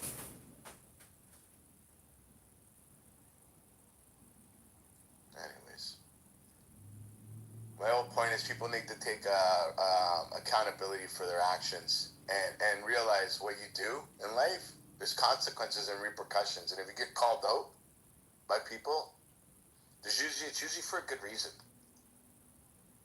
It's usually for a good reason. What's up, Moore? How you doing, brother? I don't know if you're here. Holly, how are you? Hey, sorry, I just took a bite. I was listening for a minute. What are you eating? I'm eating a just a decent, not great sandwich from Arby's. I took a chance on something different. Should have just gotten the classic. Davey, let me just say this. The thing that I'm most fed up about, I really don't give a fuck. Talk about me, don't talk about me, is the hypocrisy that people spew. I'm just done with that. Just come real, come to rest. We talk about fixing the problems in this world and all this other kumbaya bullshit, but them motherfuckers are just fake. Excuse my language. Thank you.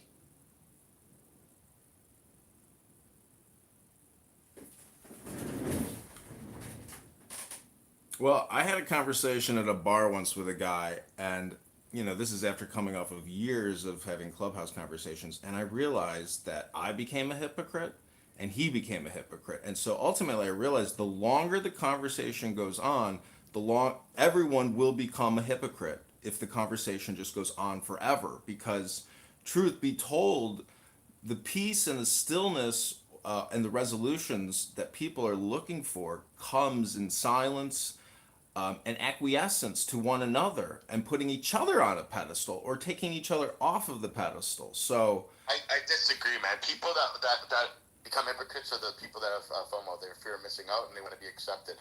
I don't want to be accepted by anybody. I don't give a fuck. Either you're my friend or you're not. Either you want to hear what I have to say or you don't. I'm not going to go and chase you down to make sure that you can hear what I have to say. And I don't want you to like me because of anything. I want you to like me because you genuinely like me. Right, but give a fuck. What I do today is going to affect me tomorrow, so I always maintain the same code. Well, what I'm saying is one of the. I'm trying to get rid of friends, to be honest. Well, what I'm saying is one of the parties who, even though they're correct, if they keep arguing long enough, they become a hypocrite because they're wasting their own time. So, it's a you thing, and it's your choice on your communication, which is consumption or distribution.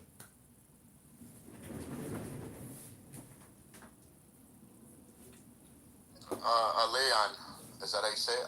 Leon? Welcome to the stage. Oh my god. How sick, how fucking retarded are people?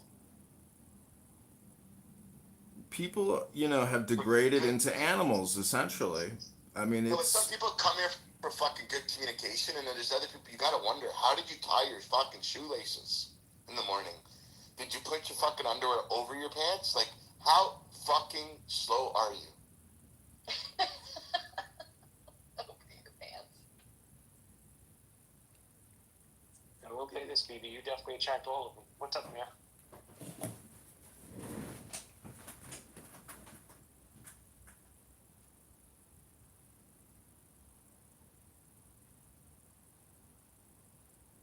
Oh yeah, this room attracts them like crazy. I think they're dying to hear Harry speak. That's why they come to hear Harry. You know, What happened to wasn't there a gay Harry from UK? this guy, he's not. Horatio. Yeah. That's Horatio. Yeah. Yeah, Horatio's. He's still around. Oh, I haven't seen him in for ages. He was on the other day. Yep. He was in your room the other day. No kidding. Gosh, I missed it. We did a whole flashback run the other night, man, and the room lasted till like 4 a.m. about all of the people that were on Clubhouse, and it's actually crazy when you think about all the characters that have come and gone on Clubhouse, and it was fucking funny. Like it was actually a good room, and there was a lot of people in it, and it lasted fucking from like 8 a.m. to like 4 a.m, and we were just talking. Towards the end of the night, like 8 o'clock at night until 4 a.m, it was just going on about, do you remember this person, and then a little bit about them, and it was fucking crazy. We've seen on this app, anybody here has seen the most fucking craziest, weirdest fucking people spewing the most fucking weirdest shit. And then I've met some real decent people on this app too, and it's very, I can count on my hands how many decent, but I've lost track on how many fucking weirdos. That's very true. Certainly you aren't anything to see.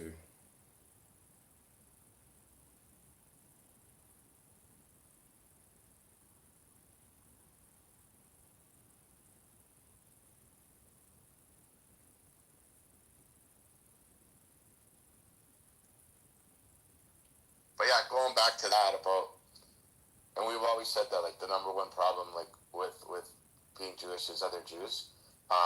They're the one that bring us the most smoke.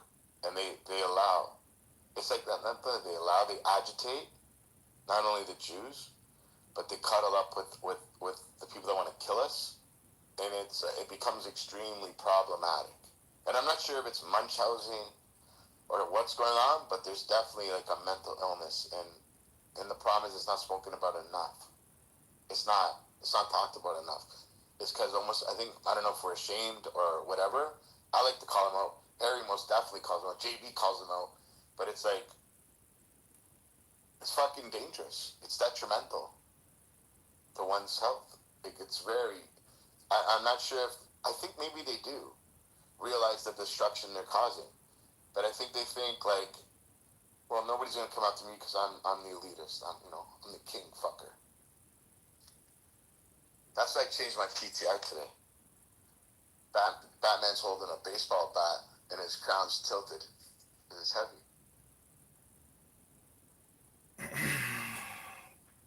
Well, Batman was the Dark Knight. We need more knights in this world who are chivalrous, who are gentlemen, who are willing to wage war against the enemy and achieve victory. That's really, Charlie Kirk's death, and it is a mythology. It is a motif. It is a reoccurring theme. It's my opinion, and I don't think many people will disagree. But this is what throughout history has been happening. I don't think there's anything new under the sun. Everything that has always been. So it's just repeating. And the problem is, it's a little bit like a dance or the spiraling nebulae, meaning that be kind to your dance partners. Let the partners find themselves. But it's the violent people that's very annoying in the system. No one wants terrorism. No one wants violence. We want to resolve problems peacefully in our times. That's my opinion. I'm Jaya. I am Perfect. I'm going to do I'm going to start a little song before the reset. It's all good, baby. It's good. It was all a dream. I used to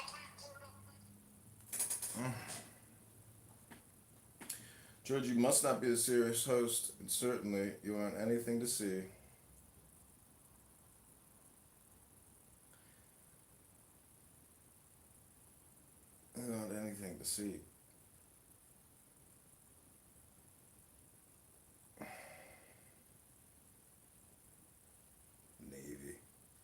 perhaps you've taken too many Pfizer vaccines. To see the interview with candidate Congressman John Kitover and George,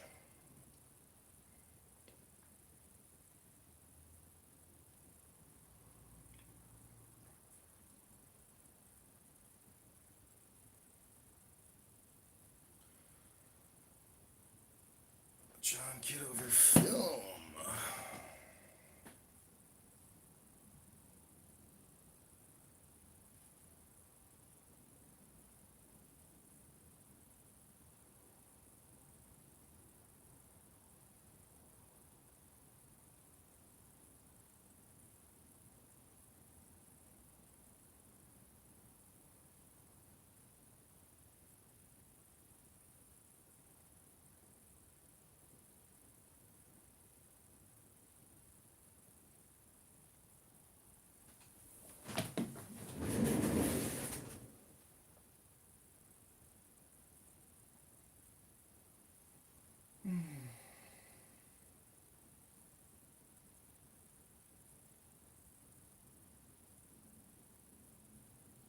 George, you must not be a serious host.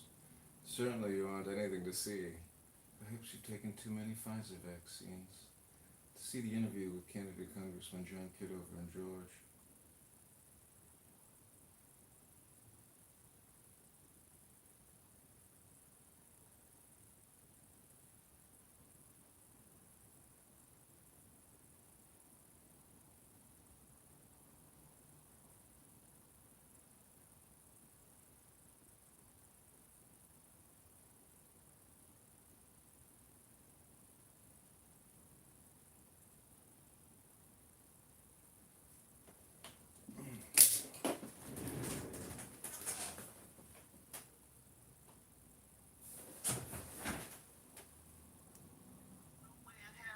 Like, even if, because I thought about South It's the Africa. spiral nebulae. South Africa, white people were not the majority, but they still controlled the entire economy. They controlled basically the means of production. They controlled everything, and then they controlled the movement of people, the society. So I was like, you know, South Africa was nothing more than another settler colonial project. America is the biggest settler colonial project. They could do the same thing. They're going to do the same thing. And just right on cue, after so many years of talking about this bullshit, white people were going to be the minority. I never believed it.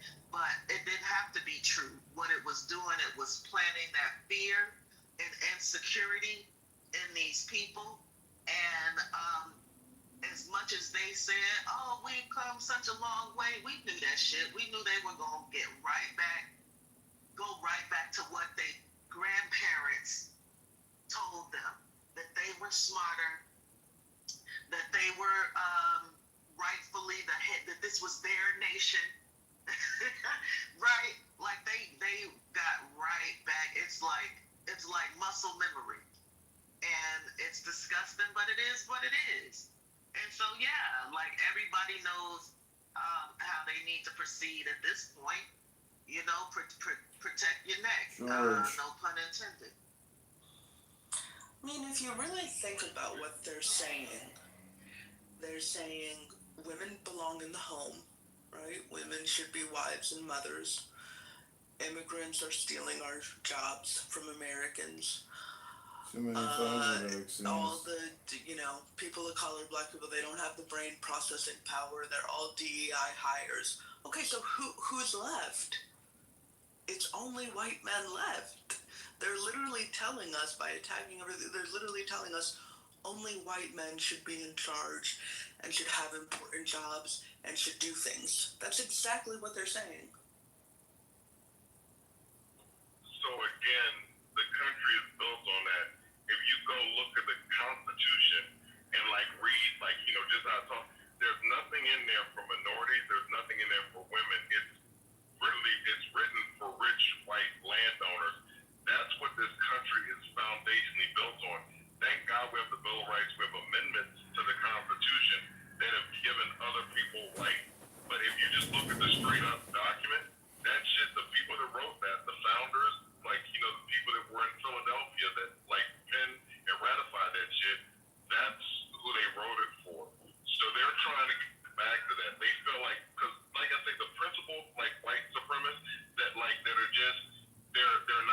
are out here like with the Jesus flag or whatever, talking about white men fight back, like they're not the Patriot Front, they're not the Klan, but literally if they'll talk and be like, you know, that this country, the founding fathers didn't mean for the country to be like this, for it to be like all these like immigrants here, and all these people that like it was meant for like white people, and that's what they want to keep it that way. It was something that lost my damn train of thought. Something that King said earlier or whatever.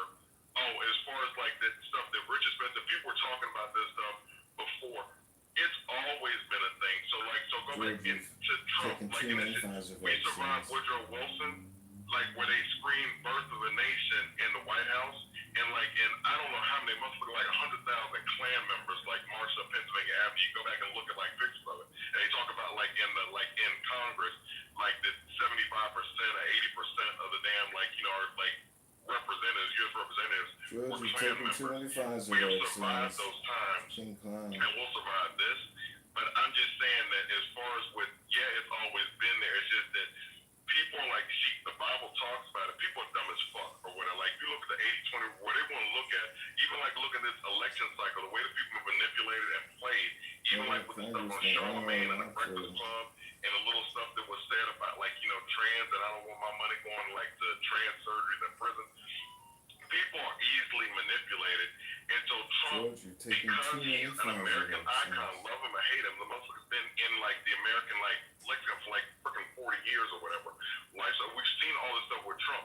Trump is a unique individual, and the fact that he is like out here and he's so incendiary in everything he fucking says. Charlie Kirk hadn't been there for like an hour with him, like blood still on the stage or whatever, and he's like talking about the radical left or whatever, and like, you know, and we got to get them, and they killed your hero, and it's like, you know, like the best voice for young conservatives, just all this bullshit that he's coming up with or whatever.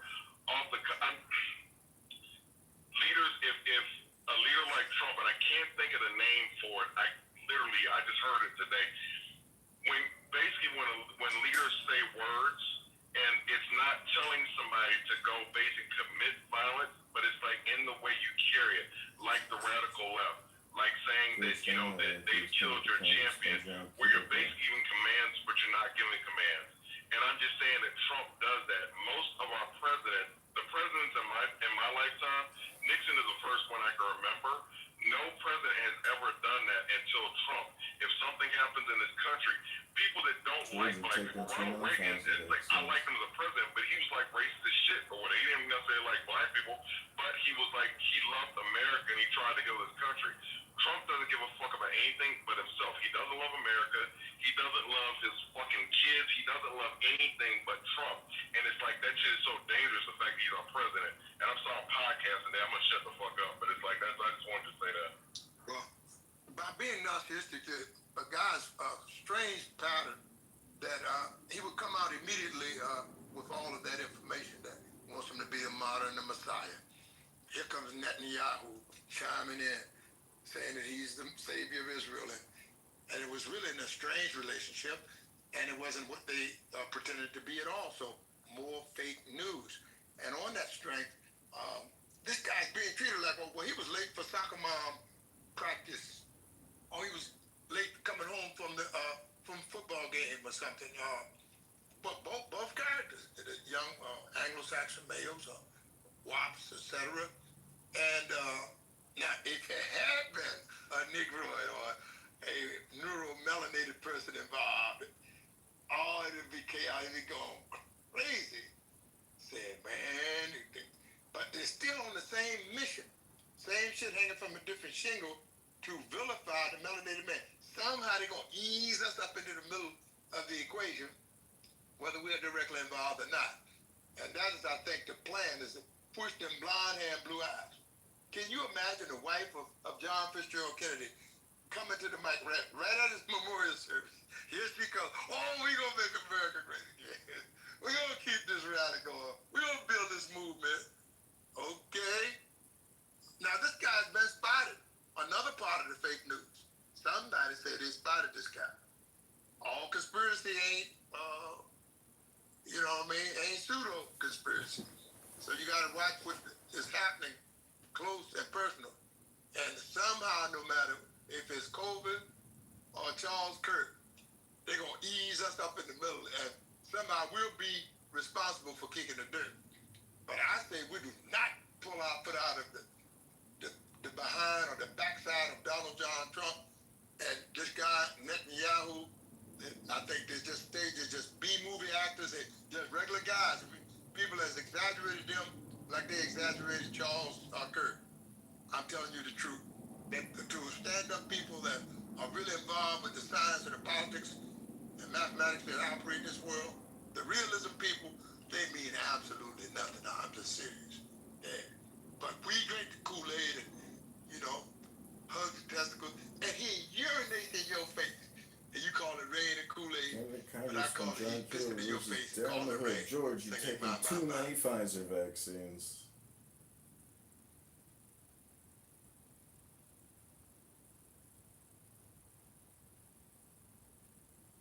Patty, you still have more to play? Yeah, hold on, let me go ahead and go back to it. So they actually have, right now, it's, I appreciate textual slandered against myself. Perhaps you've had one too many vaccines. I will let the audience determine my character ideas, opinions, and goals as the Congressman for 16.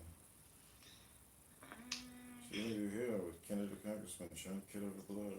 Someone would be allowed to give him the being here, and we have 10 minutes, Tucker, and just to give you guys at home a little behind the scenes, the producer just showed Tucker a sign that said rap, and Tucker looked at it and said, this is expand on your point, right? So if we end up going 35 minutes, you'll know it's not the host's fault, it's Tucker Carlson's fault. We read what we want to read. But I had it, Tucker, I think you know this, and some of you know this because I wrote about it on X.com, but when X.com was Twitter, I did an interview with the Tucker Carlson Tonight Show on Fox News, and I got a message from a guy named Charlie Kirk that said, you did a great job, I really liked what you said, and let's keep in touch. And that began the start of my friendship with Charlie Kirk. It was the first time I had ever communicated with Charlie Kirk. So you've known him for a long time.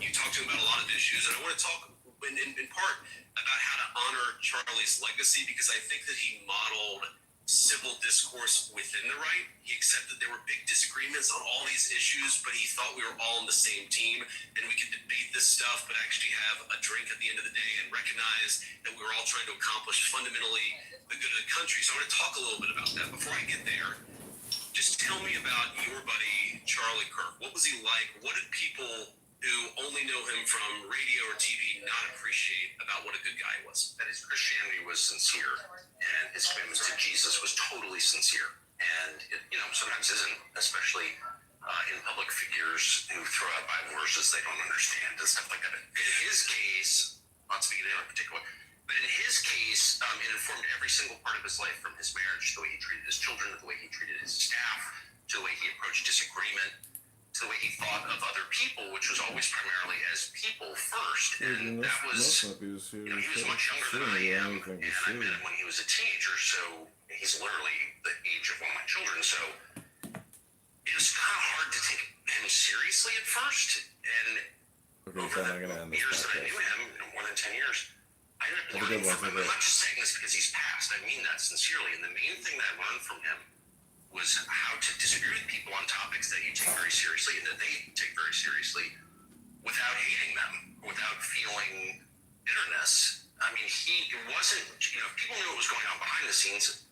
There was a lot going on behind the scenes, and it was intense, and it was bitter, and, because the divide, particularly in foreign policy questions, is very real in the Republican Party. The neocons versus the realists, or whatever you want to describe it, he was on the realist side for sure. George, you must not But be he serious. was mad that people disagreed with him. He liked them as people. He agreed with them on some things.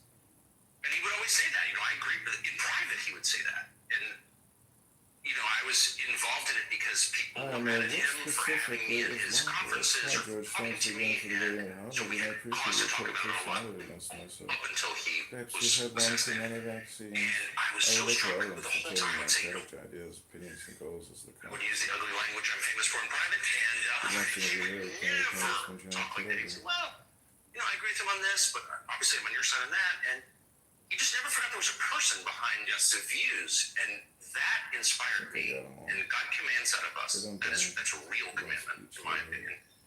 And he lived it. That's exactly right, Tucker. He treated everybody with respect, and because he genuinely loved people, and he genuinely wanted their salvation, he wanted them to have a relationship with God, he wanted them to know the truth, he always treated them with respect, maybe especially when he disagreed with them. And I think about this, so you talked about foreign policy. That is one of the big divides on the American right now. And the thing that Charlie seemed to understand intuitively is that the coalition that made Donald Trump the President of the United States and J.D. Vance the Vice President of the United States, it included Tucker Carlson, but also Ben Shapiro. It included people who did disagree vociferously, but agreed on 70 or 80% of issues. And fundamentally, the question Charlie would ask is, if you're a good faith person and you're trying to do right, then you are part of the Big Ten. And I think that's something that we have to try to model together, because Charlie's no longer around to do it for us. And one way in particular, I was very touched by this. I actually texted Mark about this, because you very generously have put out some donation link to help support Charlie's family. And think about it. Eric and the kids, most importantly, they're grieving the loss of a dear husband and father, but somebody, us, we're going to have to step in and fill the gap to provide for them in a way that Charlie no longer can't, because he was taken down by an assassin's bullet. You know who I saw share that link was Mark Levin. Yeah. And I thought it was a really good example of how Charlie was able to bring people together from across our movement, so long as we were operating in good faith. That was the question. If you were good faith, you're on his team. That is exactly right. Good faith is the measure, and I have to say, I think now is exactly the wrong time to appropriate the memory of someone and the emotion that comes with that, the really intense emotion that all of us feel at his murder, and use it for your own parochial ends. Like, he stood for this, and I think the reason that Charlie was able to bridge the gap, particularly in foreign policy, is because he had, for example, genuine affection for Israel, which he expressed to me in private many, many times, like, I love Israel. I don't think we should have a forever war regime change war against Iran. And I think that made complete sense to me. I sort of agree with that, actually. And so it allowed both sides to talk to him, because they felt like, this person doesn't hate me. It doesn't need to get existential. It's not about disliking me or some weird bigotry. But I don't think it's helpful for people to jump in, particularly foreign heads of state, to say, this is what, he lived for my cause or whatever.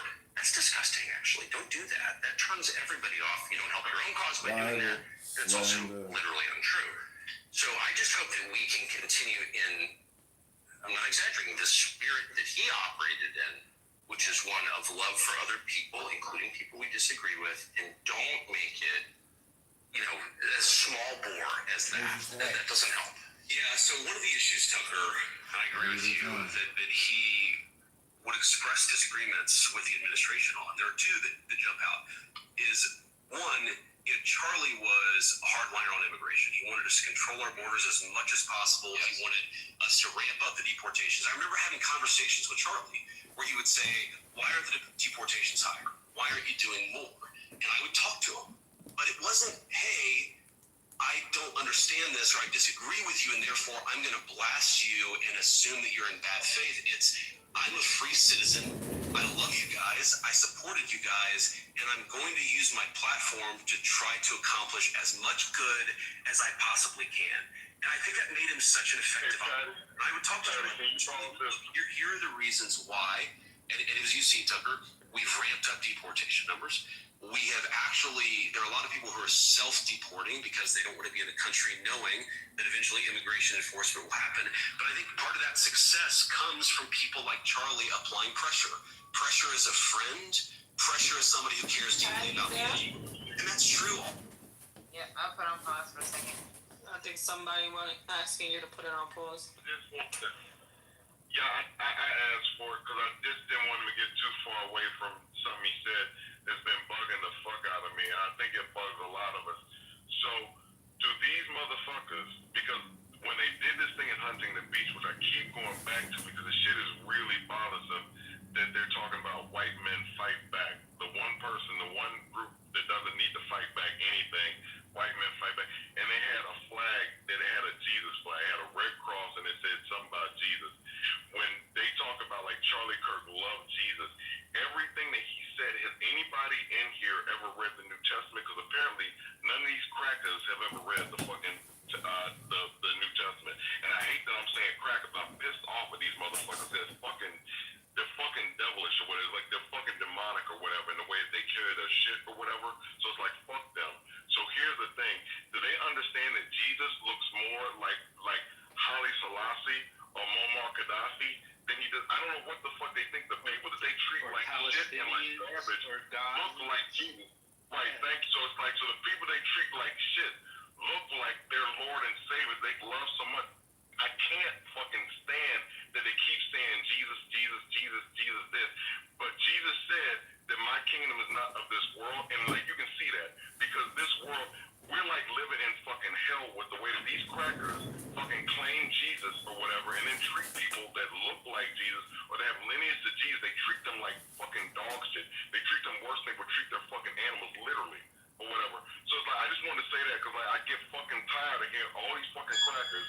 Jesus this, Jesus that. This shit is fucking annoying. It makes me want to punch my fucking fist through their fucking teeth. This shit is fucking annoying. They need to fucking stop that shit. Excuse me, because I love the Lord. So let me try to be more like Christian, like or whatever, for real. Or whatever. It's like, read the fucking New Testament. Stop with that bullshit. I yield. Michael, Jesus flipped over tables. Go ahead and flip over some tables. Mm-hmm. Well said. I got your back. It says though we're dealing with the Ku Klux Klan Jesus though. That's a real mind fuck. Right. The Confederate flag, Jesus. What's up, Monica? What you up to? You came to the stage. What you got to say?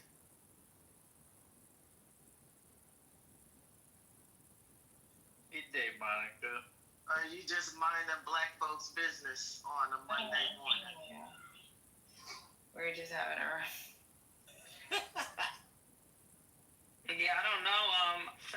Monica and Tool C had their hand raised, and I brought them up. There's a lot of people in here. I guess they're shy. So let me answer. Shout out to the chat. What's up, CEO? Yeah, hey, what's up? Let me answer Michael's question. So Michael, there's a thing I like to call compartmentalized Christianity, and so they probably, in terms of their friends or family, operate in that way, but when it comes to the political stuff, they don't. So I think that's what you're seeing is like they think because they excel at it in their personal lives that it excuses everything else they do. Hey, CEO, I heard the best quote that I've heard in a long time from a pastor that preached a sermon this weekend. Best quote I've heard in a long time. He said, the way you died does not redeem the way you lived. Amen. I saw that. I seen Pastor Brian. I was gonna play that, but I'm still waiting to play it. Yeah. Best quote I've ever heard. The clips from the pastures, if we're ready. Say it for the people in the back of the congregation, GA.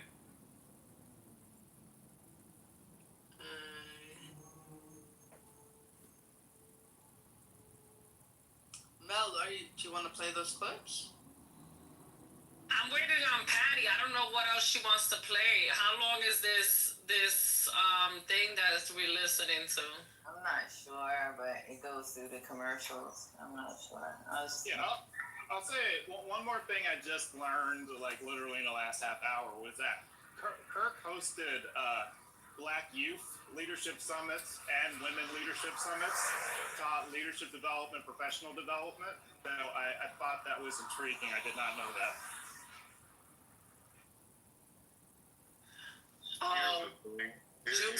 Juicy said, Juicy just mentioned in the chat that TC was mad at Pastor Brian yesterday.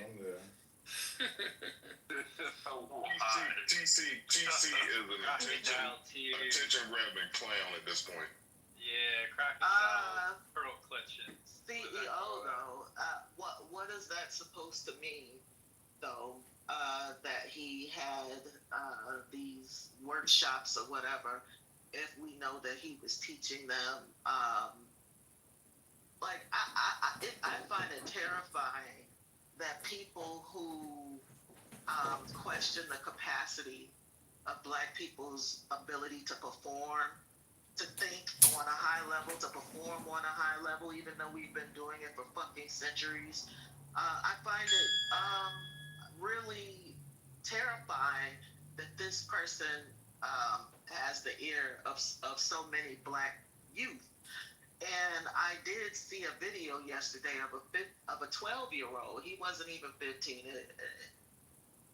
Talking about Charlie Kirk, but that's because these people have been guided into the algorithm down that pipeline, just like they did with that other very problematic fave, Andrew Tate. And so I don't think that doesn't put me at ease, especially when he promotes like these stereotypes. And again, some of these talking points are the same talking points spewed by fucking David Duke. Welfare, single parent homes, and we had to reduce the qualifications instead of the industries have excluded Black people from participating regardless to what their qualifications were, and we have proof of that. Given that there have even been Black Harvard graduates since the fucking early 1900s, since the late 1800s, right? Scholars. I think about Elaine Locke, who went to Oxford in fucking like 1912. Like, so I don't feel encouraged or soothed that he did any outreach to Black people, because I feel like he was just reinforcing Black people's self-loathing and low self-esteem because of what we've been programmed to believe all our lives through the white supremacist majority. Melanated people in the room. Like, what is that supposed to mean that he did that? Yeah, I mean, I don't think it's supposed to mean any of those things. I think it's just a matter of, like, sometimes we rush to the most simplified explanation of something, and having the additional data can help you just understand what the big picture is. It doesn't mean that you change your perspective, but it is better to understand the big picture than not to do so. So, for instance, let me ask you this. Do you think, well, hold on, let me just ask this question, and you can answer it or she can answer it. Do you think that presidential candidate that platformed Charlie Kirk, is that, like, disqualifying for them running for president? Not in today's date, because if we remember, David Duke actually endorsed Donald Trump his first term, and he still won. Mike Pence came out and said that he wouldn't accept the endorsement, and he kind of repudiated the endorsement, but Donald Trump accepted the endorsement, right? So I don't know. I think that it wouldn't matter because of this mind state the majority of the country of that base is in. What if a Democratic presidential candidate did that? Nothing disqualifies anybody from platforming somebody and running for president. We're way past that. So I think that question is kind of moot at this point. Are you talking about Newsom?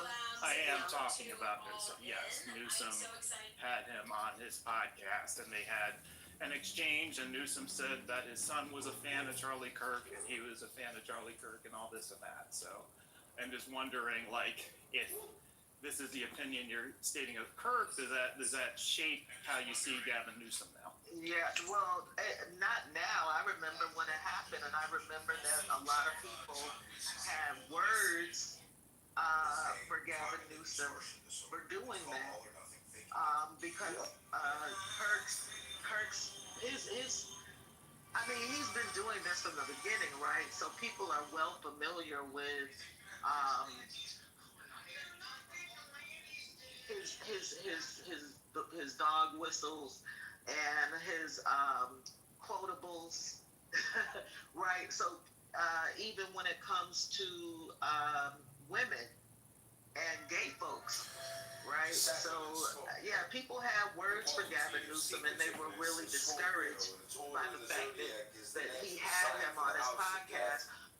However, I understand that politically, well, I don't know what he was trying to do politically, but I think that he was trying to do something. Unfortunately, we live in a racist country. We always have, and politicians have to kowtow to low-key white supremacists. That's not nothing new. I'm sure Barack Obama had to do that at one point or another as well. Right, because it's weird because they tried to say, well, Kamala didn't speak to any people from the right, so it's kind of weird that they're now trying to critique Newsom for actually speaking to right wing or a right agenda or even MAGA. So do you want the conversation or not? That's the question for me. So let me get in, because I want to get on what CEO Asker was talking about with Charlie Kirk and speaking to black youth. So like the miseducation of the Negro, the fact like the slave Bible, I think there's like 1,100 books in the Bible, and the slave Bible's on like 275 like books. Commercials, the fact that like that we hate our own hair, like the fact that Madam C.J. Walker with the straightening comb, and like the fact that like motherfuckers put concholine and lye in their fucking hair, chemicals that like are still on the brain and like in your skull after you die, because we're trying to straighten our hair and look white. We have always, this country is miseducated. So Charlie Kirk is just another, that's just throwing another shrimp on the barbie, where that's like, that's a Tuesday or whatever for Charlie Kirk to be talking to black youth and spouting like his fucking hate and like giving it to people that take it and then do something with it or whatever. Even like with the Divine Nine or whatever, like, you know, like I say, hey, I love us, I love black people.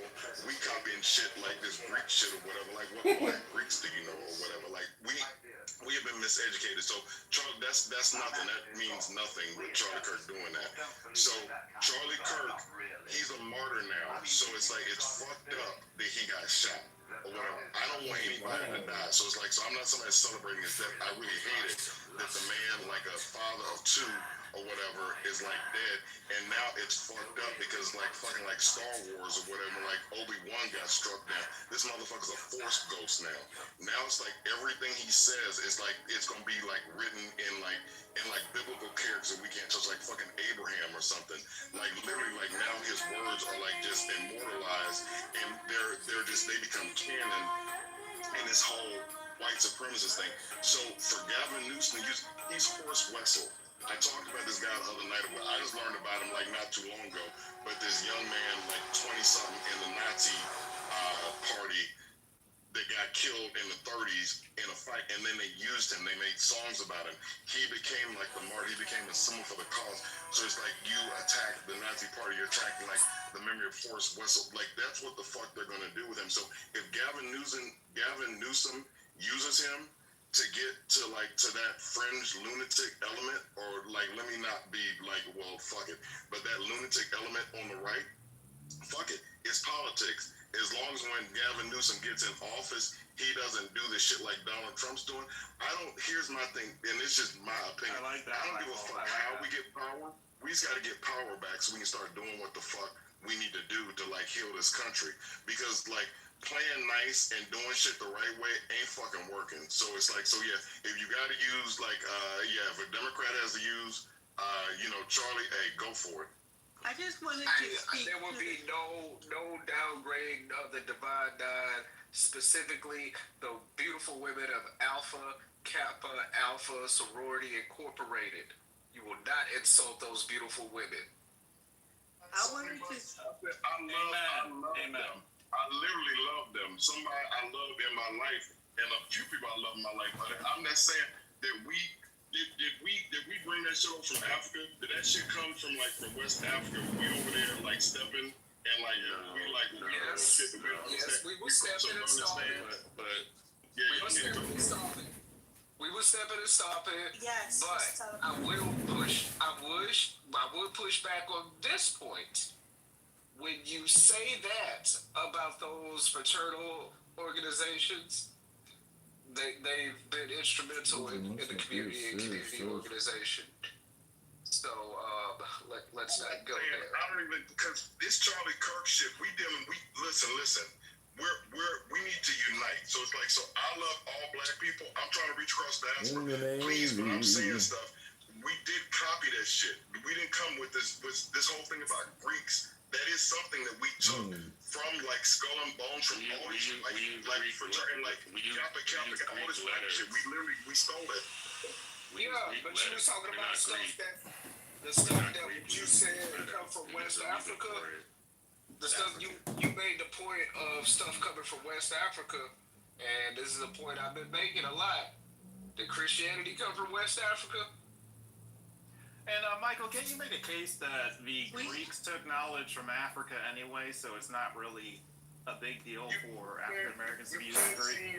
You can, but it's like you can. But if we came from like Alexandria, or we came from Egypt with it, or whatever, we literally were here in this country. We came out of slavery. We came from trucks, and we came from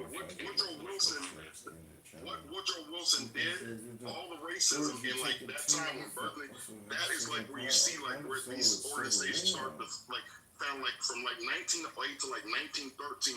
All these organizations, it's literally during the Woodrow Wilson when he rolled back 1904 the Reconstruction. That's when you get this movement growing with 1904. Listen, at the end of the day, some of our prominent leaders came from an HBCU fraternity or sorority. So to then be dismissive of that just because it gives some type of way. Listen, our vice president is also an HBCU graduate. Like, please, we need our smart, we need our educated. Charlie Kirk, God rest his soul, but he is a community college dropout. We do not need idiots leading the charge. We need smart people. We need people who are going to want to hit the ground running. That's it. Oh, my bad. Did Christianity come from West Africa? I'm just wondering. Listen, you down talking all that stuff. Hold on. You can do that if you want to. Do you understand we at DEFCON 1, we literally have a clear and present danger that wants to fucking burn us out, that wants to retoss us. They want to do anything they can to us because they're jealous, they're aggrieved, and we're like the focal point of like some. So I ain't doing that, brothers and sisters. We are the diaspora. We need to get together. Now's the time to get together. All this shit about like where Jesus came from. Like I just made that statement that I made because somebody talked about a CEO mentioned that Charlie Kirk was going to like talk to black people, and then somebody made a statement about. I just want to let you know that everything in this country for black Americans, we have always been influenced or taught by white sense and sensibility. That's just the way that we fucking are in this country. We're damaged in that way.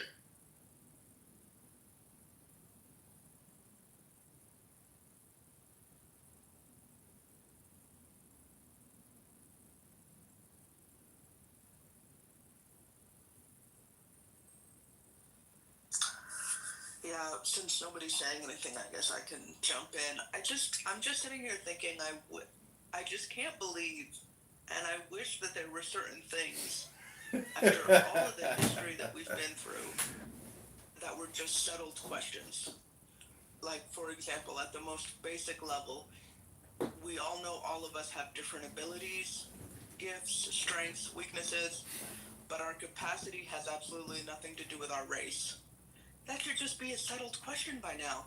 And I think the danger of a lot of these folks on the right is they're bringing back all these things as open questions. Oh, well, maybe black people do have less brain processing power.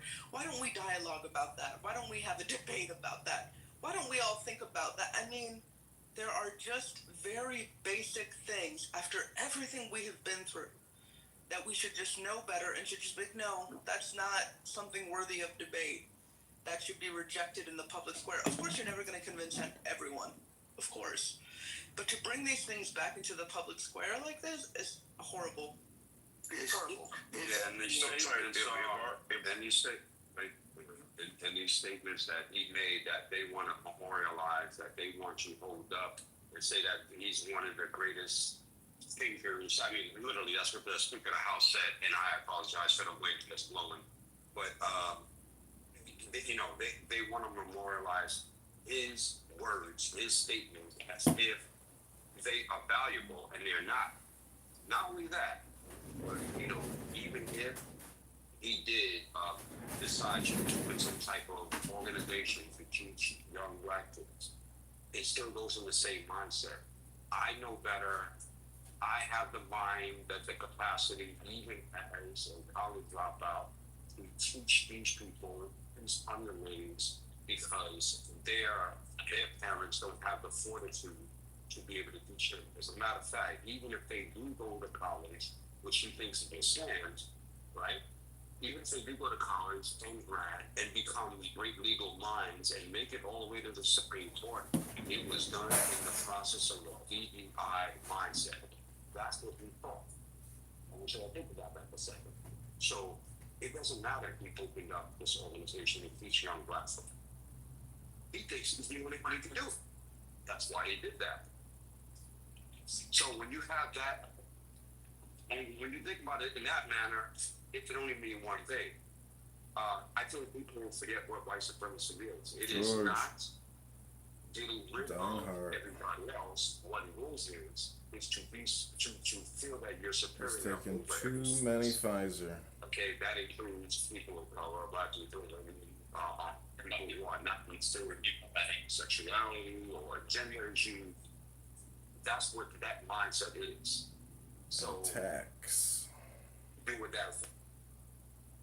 My issue is this, and I'm with you, Michael, and I think we have the feeling that we have, it may have something to do with our generation, but the level of, and y'all, I'm gonna make up a word, the level of pistivity that is in my bones from just seeing the audacity to put the face of this man in some sort of meme next to Martin Luther King. This is such an ugly, George Dinehart, dismissive, Republican, Illinois. nasty form of rhetoric. It is so nasty. It is so dismissive. Kingmaker. It is so rude. It is just, it is taking too many Pfizer vaccines and attacks. To turn around and then gaslight and say, you shouldn't be angry.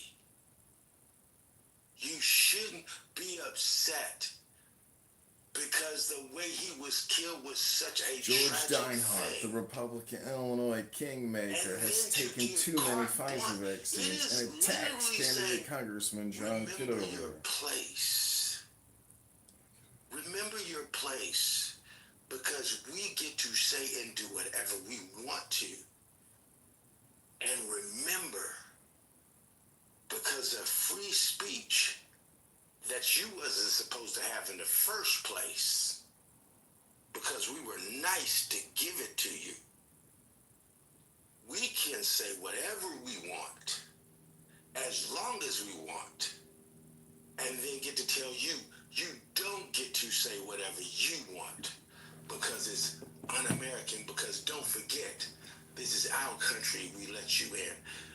That, the audacity, the unmitigated gall, George, you've taken too many Pfizer vaccines. In my bones. I feel exactly the way you expressed yourself about an hour ago, Michael. It pissed me off to the, I just, yeah. It breaks my heart the more.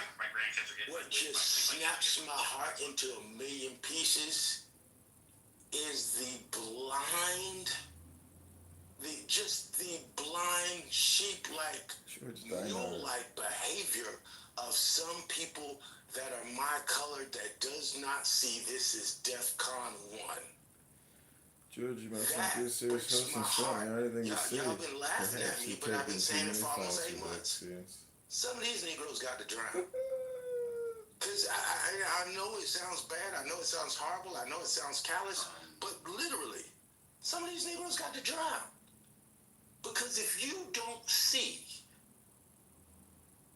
how they're taking a dump and smeared it in your face, and you're gonna shuck and jive in blackface when you already black, I don't know. I don't know. It's just straight up. Thing too, I just want to get on one thing that Jay said, because I've been talking, so I'm gonna shut up. But I did want to say about this, like, not being like our country, which it is, it should be. We're more American than most people here. So people that came off the boat at Ellis Island, like your Irish, your Polish, your Czechs, your Slovakians, your motherfucking Armenians, like all those people that we literally have been here since like the late 1500s, like building this shit or whatever. So African Americans, like ADOS, whatever you want to fucking call yourself, whatever. This is our America. So I'm gonna fight for this motherfucking country because I literally got ancestors that put blood on this shit or whatever. Saying all that to say that if we don't get this shit together and we don't make some kind of stand now, like democratically or just even to get a Republican like a Rhino or whatever the fuck they want, if we don't get MAGA out of there or this white Christian nationalist movement that's racist, we can kiss the Voting Rights Act goodbye. Because we already got dumbass Clarence Thomas on there. If you ever listen to oral argument of the Supreme Court, the motherfucker sounds like, I don't know what he sounds like or what. I hate to talk about a black man, but I mean, the motherfucker sounds like an idiot.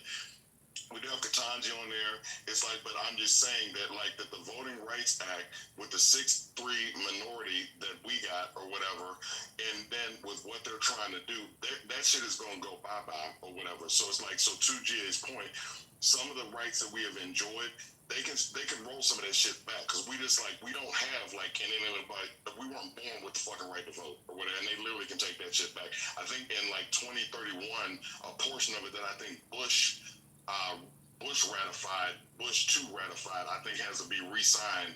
But it's like they can start to going back to okay, how many marbles in this fucking jar or whatever. Like if you can't get that, then you can't vote. Well, it's certainly designed to take you to another level of festivity. But on that strength, the fake news part of it is petrified. It's got me sort of petrified, if you want to say that. You imagine the widow of Dr. King or Coretta Scott King, my friend, or Sister Betty Shabazz, my friend, will go to Malcolm or Martin's eulogy and get the spitting all in the mic talking about all the black movement's gonna move at his eulogy or at his memorial, or just so many pieces to the puzzle that are completely out of place. Even the wife of Robert Francis Kennedy Sr., his wife would go to Biden's memorial and get to spitting at the mic about what a great man Robert Francis Sr. is. It's just out of place. The pieces in this puzzle do not fit. And if it does not fit, then goddamn it, you must have quit. This guy here, man, is just a one race card after another. That's his Trump card. Here's the race card. And try to play you into the middle of some lopsided equation that they cooked up in the 9/11 science lab somewhere and get you to play second and all of that. Play fiddle and drink the Kool-Aid, play with the testicles of these guys. Hell no, you should expose these guys as the hypocrites and liars that they are. And like Earl was saying, that just takes you to another level of festivity, the unmitigated gall to come in our face and tell us that we got something to do with his shenanigans. He's a goddamn copycat. A fucking B-movie actor guy coming on the scene. Him and Netanyahu and the weeping widow with the blonde hair and the blue eyes, pushing their programs and vilifying us. Oh, we should not call Gus. Let the ambassador come for Gus and cuss for the rest of us. What's going on, y'all? All right, you guys are guys. Hello. Check 1, check 2. I'm going to play. What I'm saying, please. Okay, please The let. vilification of black people is what's going on by Trump and Netanyahu. And I land my plane on All right. Facts. Patty, I'm gonna. This has been 2 hours of just whatever. George Deinhardt, the Republican Illinois kingmaker, All right. is taking I'm too gonna many play the Pfizer pasta. vaccines and attacks candidate Congressman okay John with Patty. Kitover. So the first video I'm gonna play is going to be Pastor Brian. After Pastor Brian, I'm gonna play another pastor that also agrees with Pastor Brian. And then the third pastor I'm gonna I'm going to play is the pastor that disagrees with Brian and the other pastor. So that's what I'm gonna play. All right. So this first one is Pastor Brian's service from this past Sunday.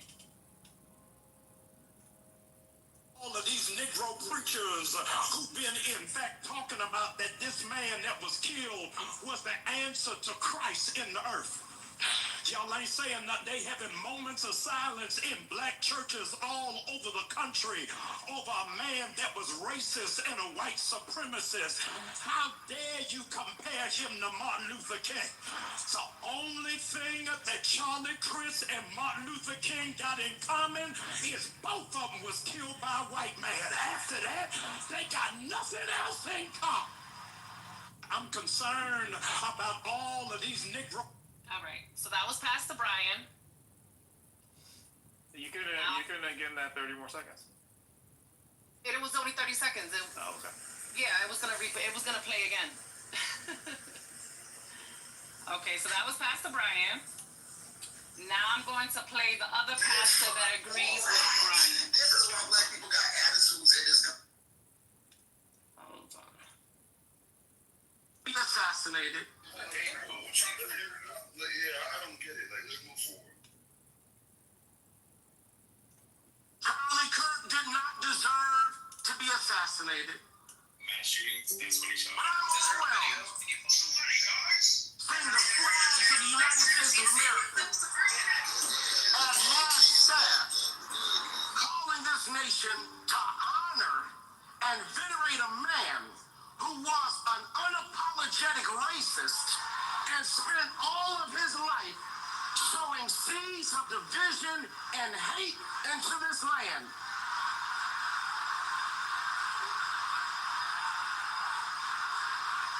And hearing people with selective rage who were mad about Charlie Kirk but didn't give a damn about Melissa Hortman and her husband when they were shot down in their home, tell me I ought to have compassion for the death of a man who had no respect for my own life. I am sorry, but there's nowhere in Bible where we are taught to honor evil.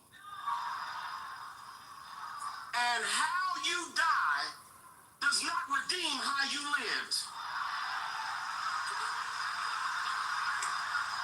You do not become a hero in your death when you are a weapon of the enemy in your life.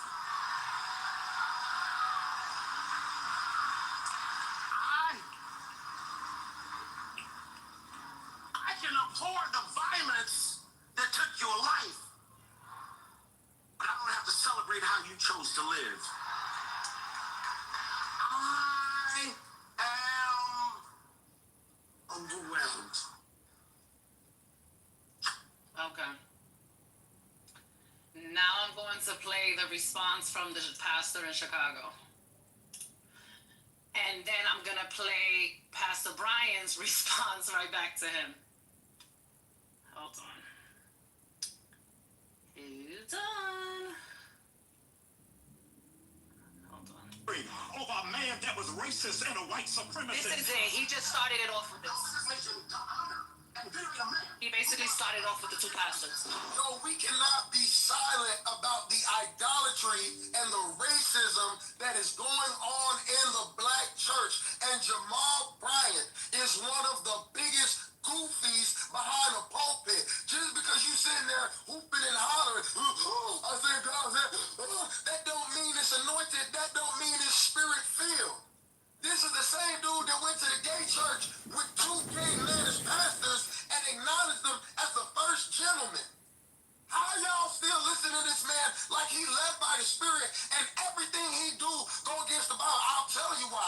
y'all put culture over kingdom, and there's idolatry in the black church. Hey, my sis said it best. She said, don't be so pro-black you become anti-Christ. That is the problem. Show me the tape, Jamal. Take the tape of Charlie Kirk being racist and post it on your platform. Because y'all keep running with this narrative. Y'all got a lot to say. Show me the tape. I done looked at every video where they said this man was being racist, and I looked at the clip in context. Find the tape, Jamal. Find the tape. Post it on your page, and let's talk about it. You a goofy, bro. You a clown, bro. You a wolf, and you misleading the people. And you know how you do it? Because of the hurt, because of the trauma in the black community. Yes, a lot of evil things happen. Yes, there is some racism. Yes, what happened back in the day with slavery and through the civil rights movement, it was awful. But some of you black pastors, you making our people be victims. You teaching the opposite of what the Bible says because you the real racist. And some of y'all make money, right, by keeping our people down, and they looking and they put all their hope, Esther. What y'all really, man? Think of it, bro. Show me the tapes. Show me the tapes. Stop making the claims if you don't got the tapes. Who is that? Who is that? So this is his name is Marcus Rogers. Child of the King is his Instagram, but he is a pastor in Chicago. Not sure what church he. Racism in context. I love it. So now he wanted Pastor Brian to show him the proof that this young man is racist. So Pastor Brian responds. One moment.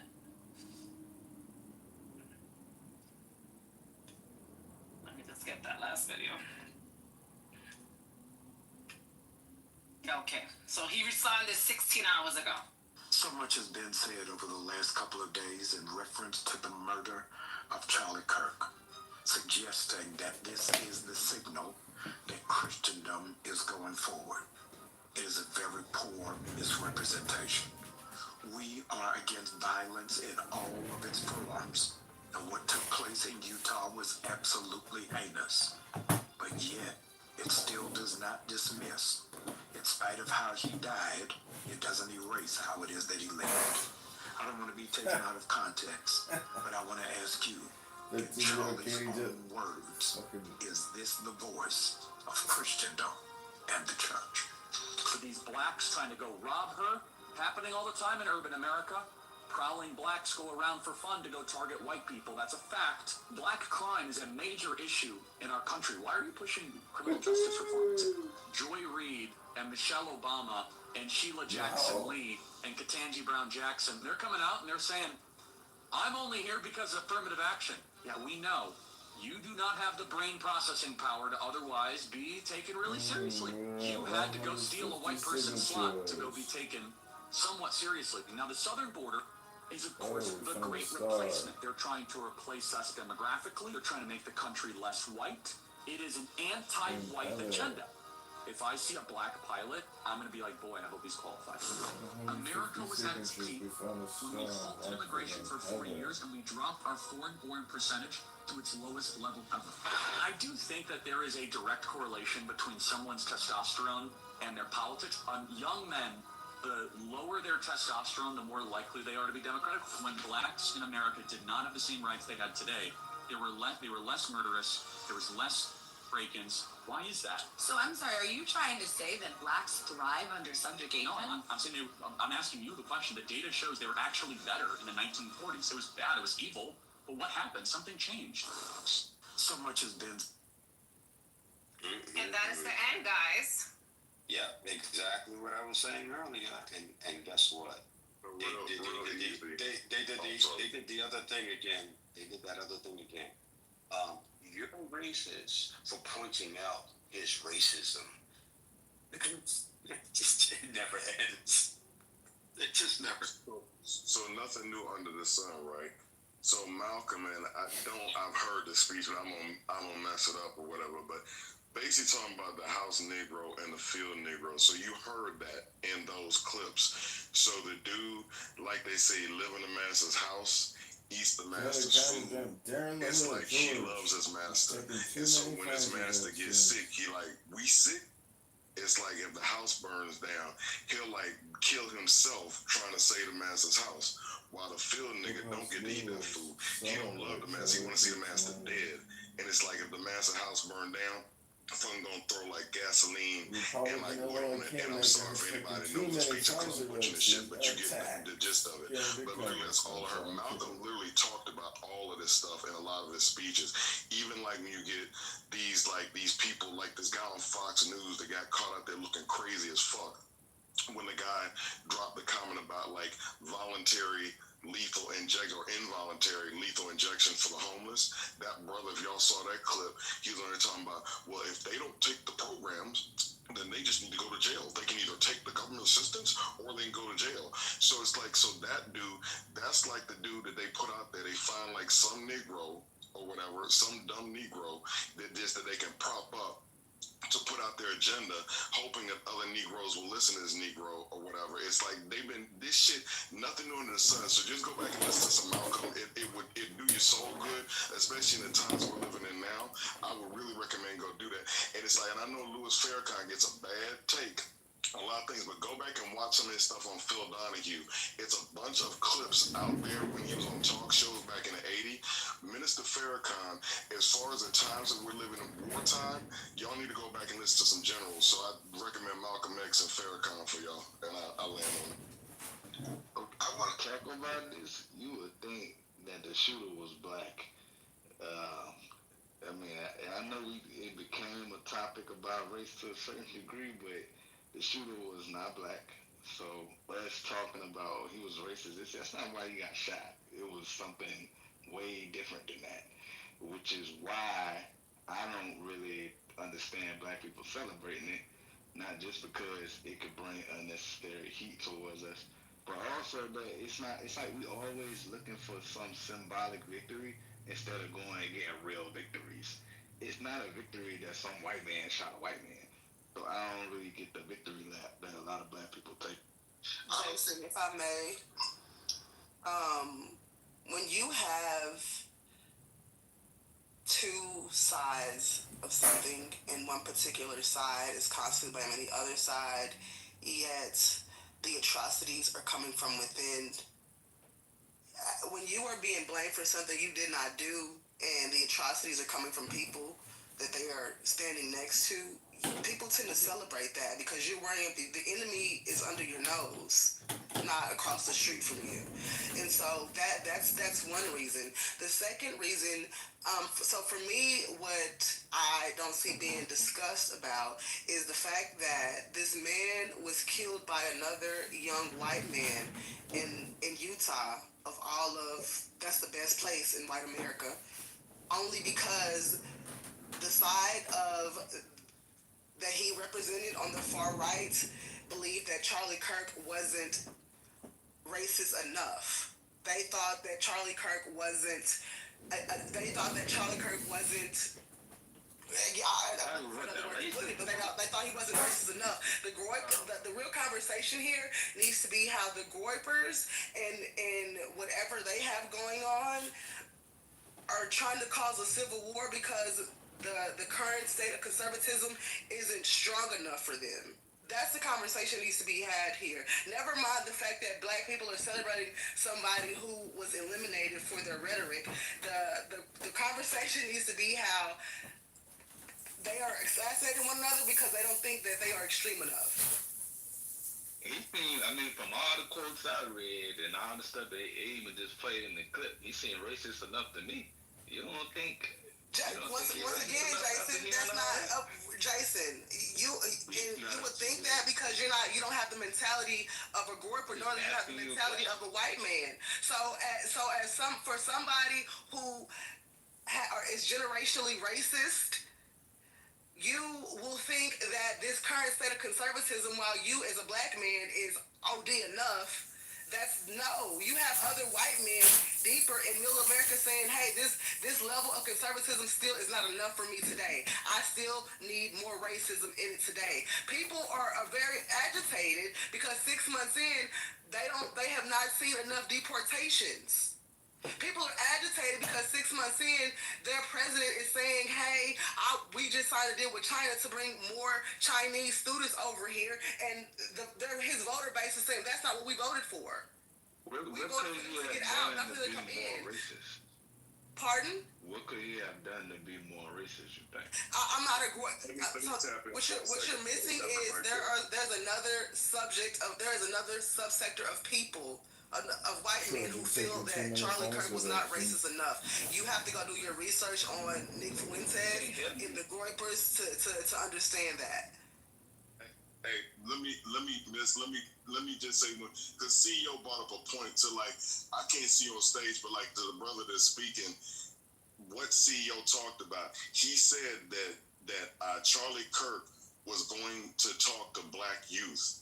That in itself hosted an is annual probably conference for black youth. Thank you, CEO. Thank you. So that in itself, Jason, like for your hardcores, like your mud people, your troglodytes, the one that like don't want to mix anything with us, they don't want you even doing nothing with black people. So to that point, like he wasn't racist enough for some of these people.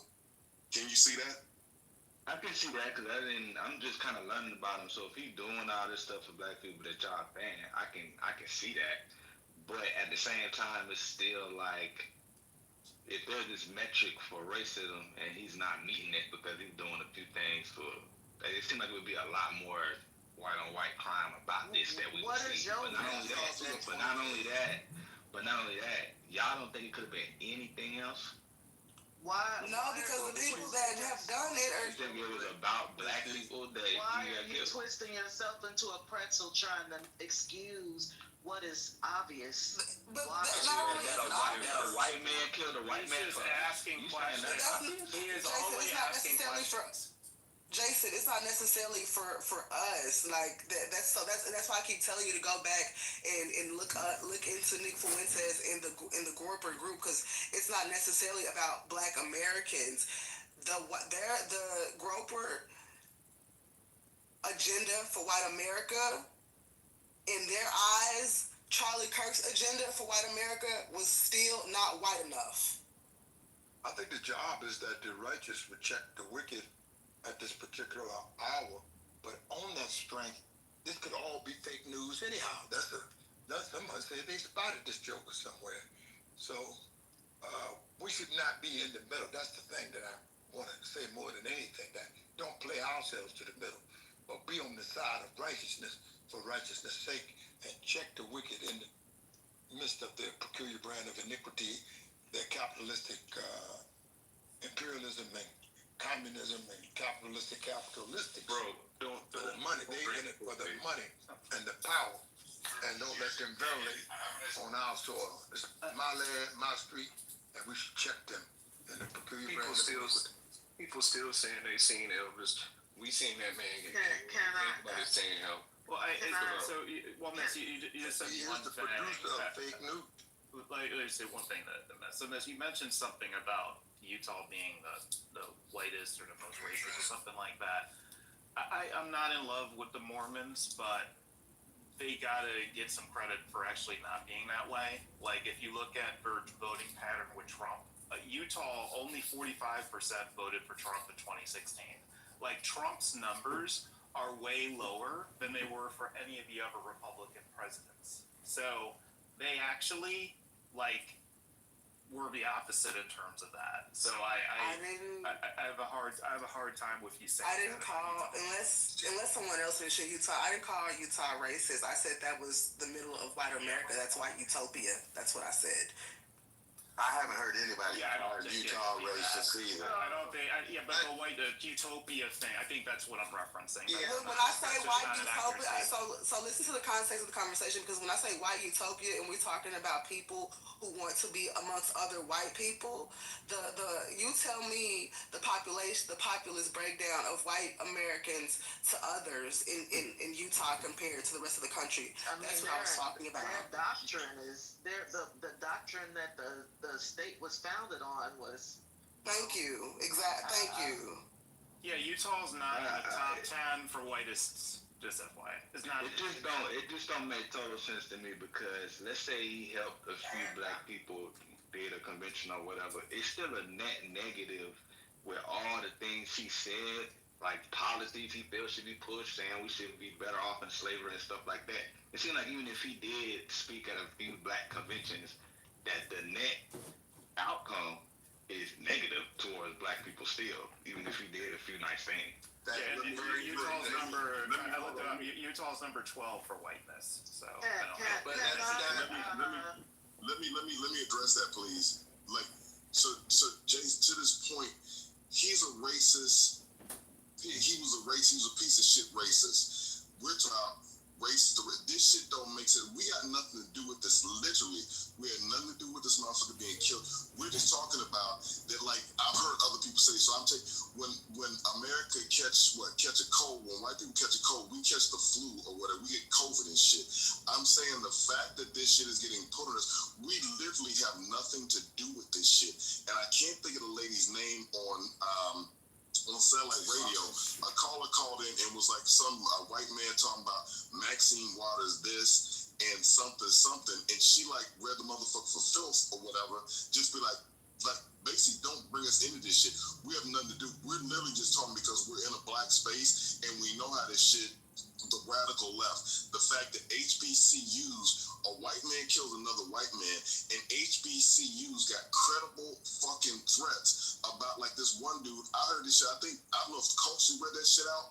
It's like these credible threats literally had nothing to do with that. So Jason, to that point, we're just talking about the over there on that side that like Nick Fuentes and the Groypers are saying that this motherfucker Charlie Kirk, that he wasn't hardcore enough for them. That has shit to do with us. So like, just don't you like? I feel like you conflating it. Like you're bringing it over here. That has nothing to do with us. We're just talking about what's going on over there. It's like watching a movie. I just want to clarify something real quick. I know there was some. You were saying CEO was talking about Utah being the 12th whitest, but if you actually do the study of where black people live, Utah is in the top 5 of the least likely place for black people to live. Only top by Wyoming, Wyoming, Idaho, and maybe Montana. Black people, specifically. And I think that's what the speaker was referring to. No, see, I'm glad you said that, because that is a perfect example of people using statistics and numbers and putting them to make their point, right? And that's what Charlie would do a lot of times. Yeah. But let me, I wish I knew who you was. I'd give you like the emoji credit on here, but I'm giving it to you. This stuff. Lisa, Michael was talking. I just wanted to respond to Lisa real quick. Lisa, Michael was talking about Lisa Congress. Already know. Okay. I put it in the chat. Thank you. Okay, yeah, the issue, though, is, again, I pointed out where they stood on Trump in terms of the presidential election. They voted a lot lower for Trump than they did in the past or any other Republican. So I think you've got to provide some credit for that.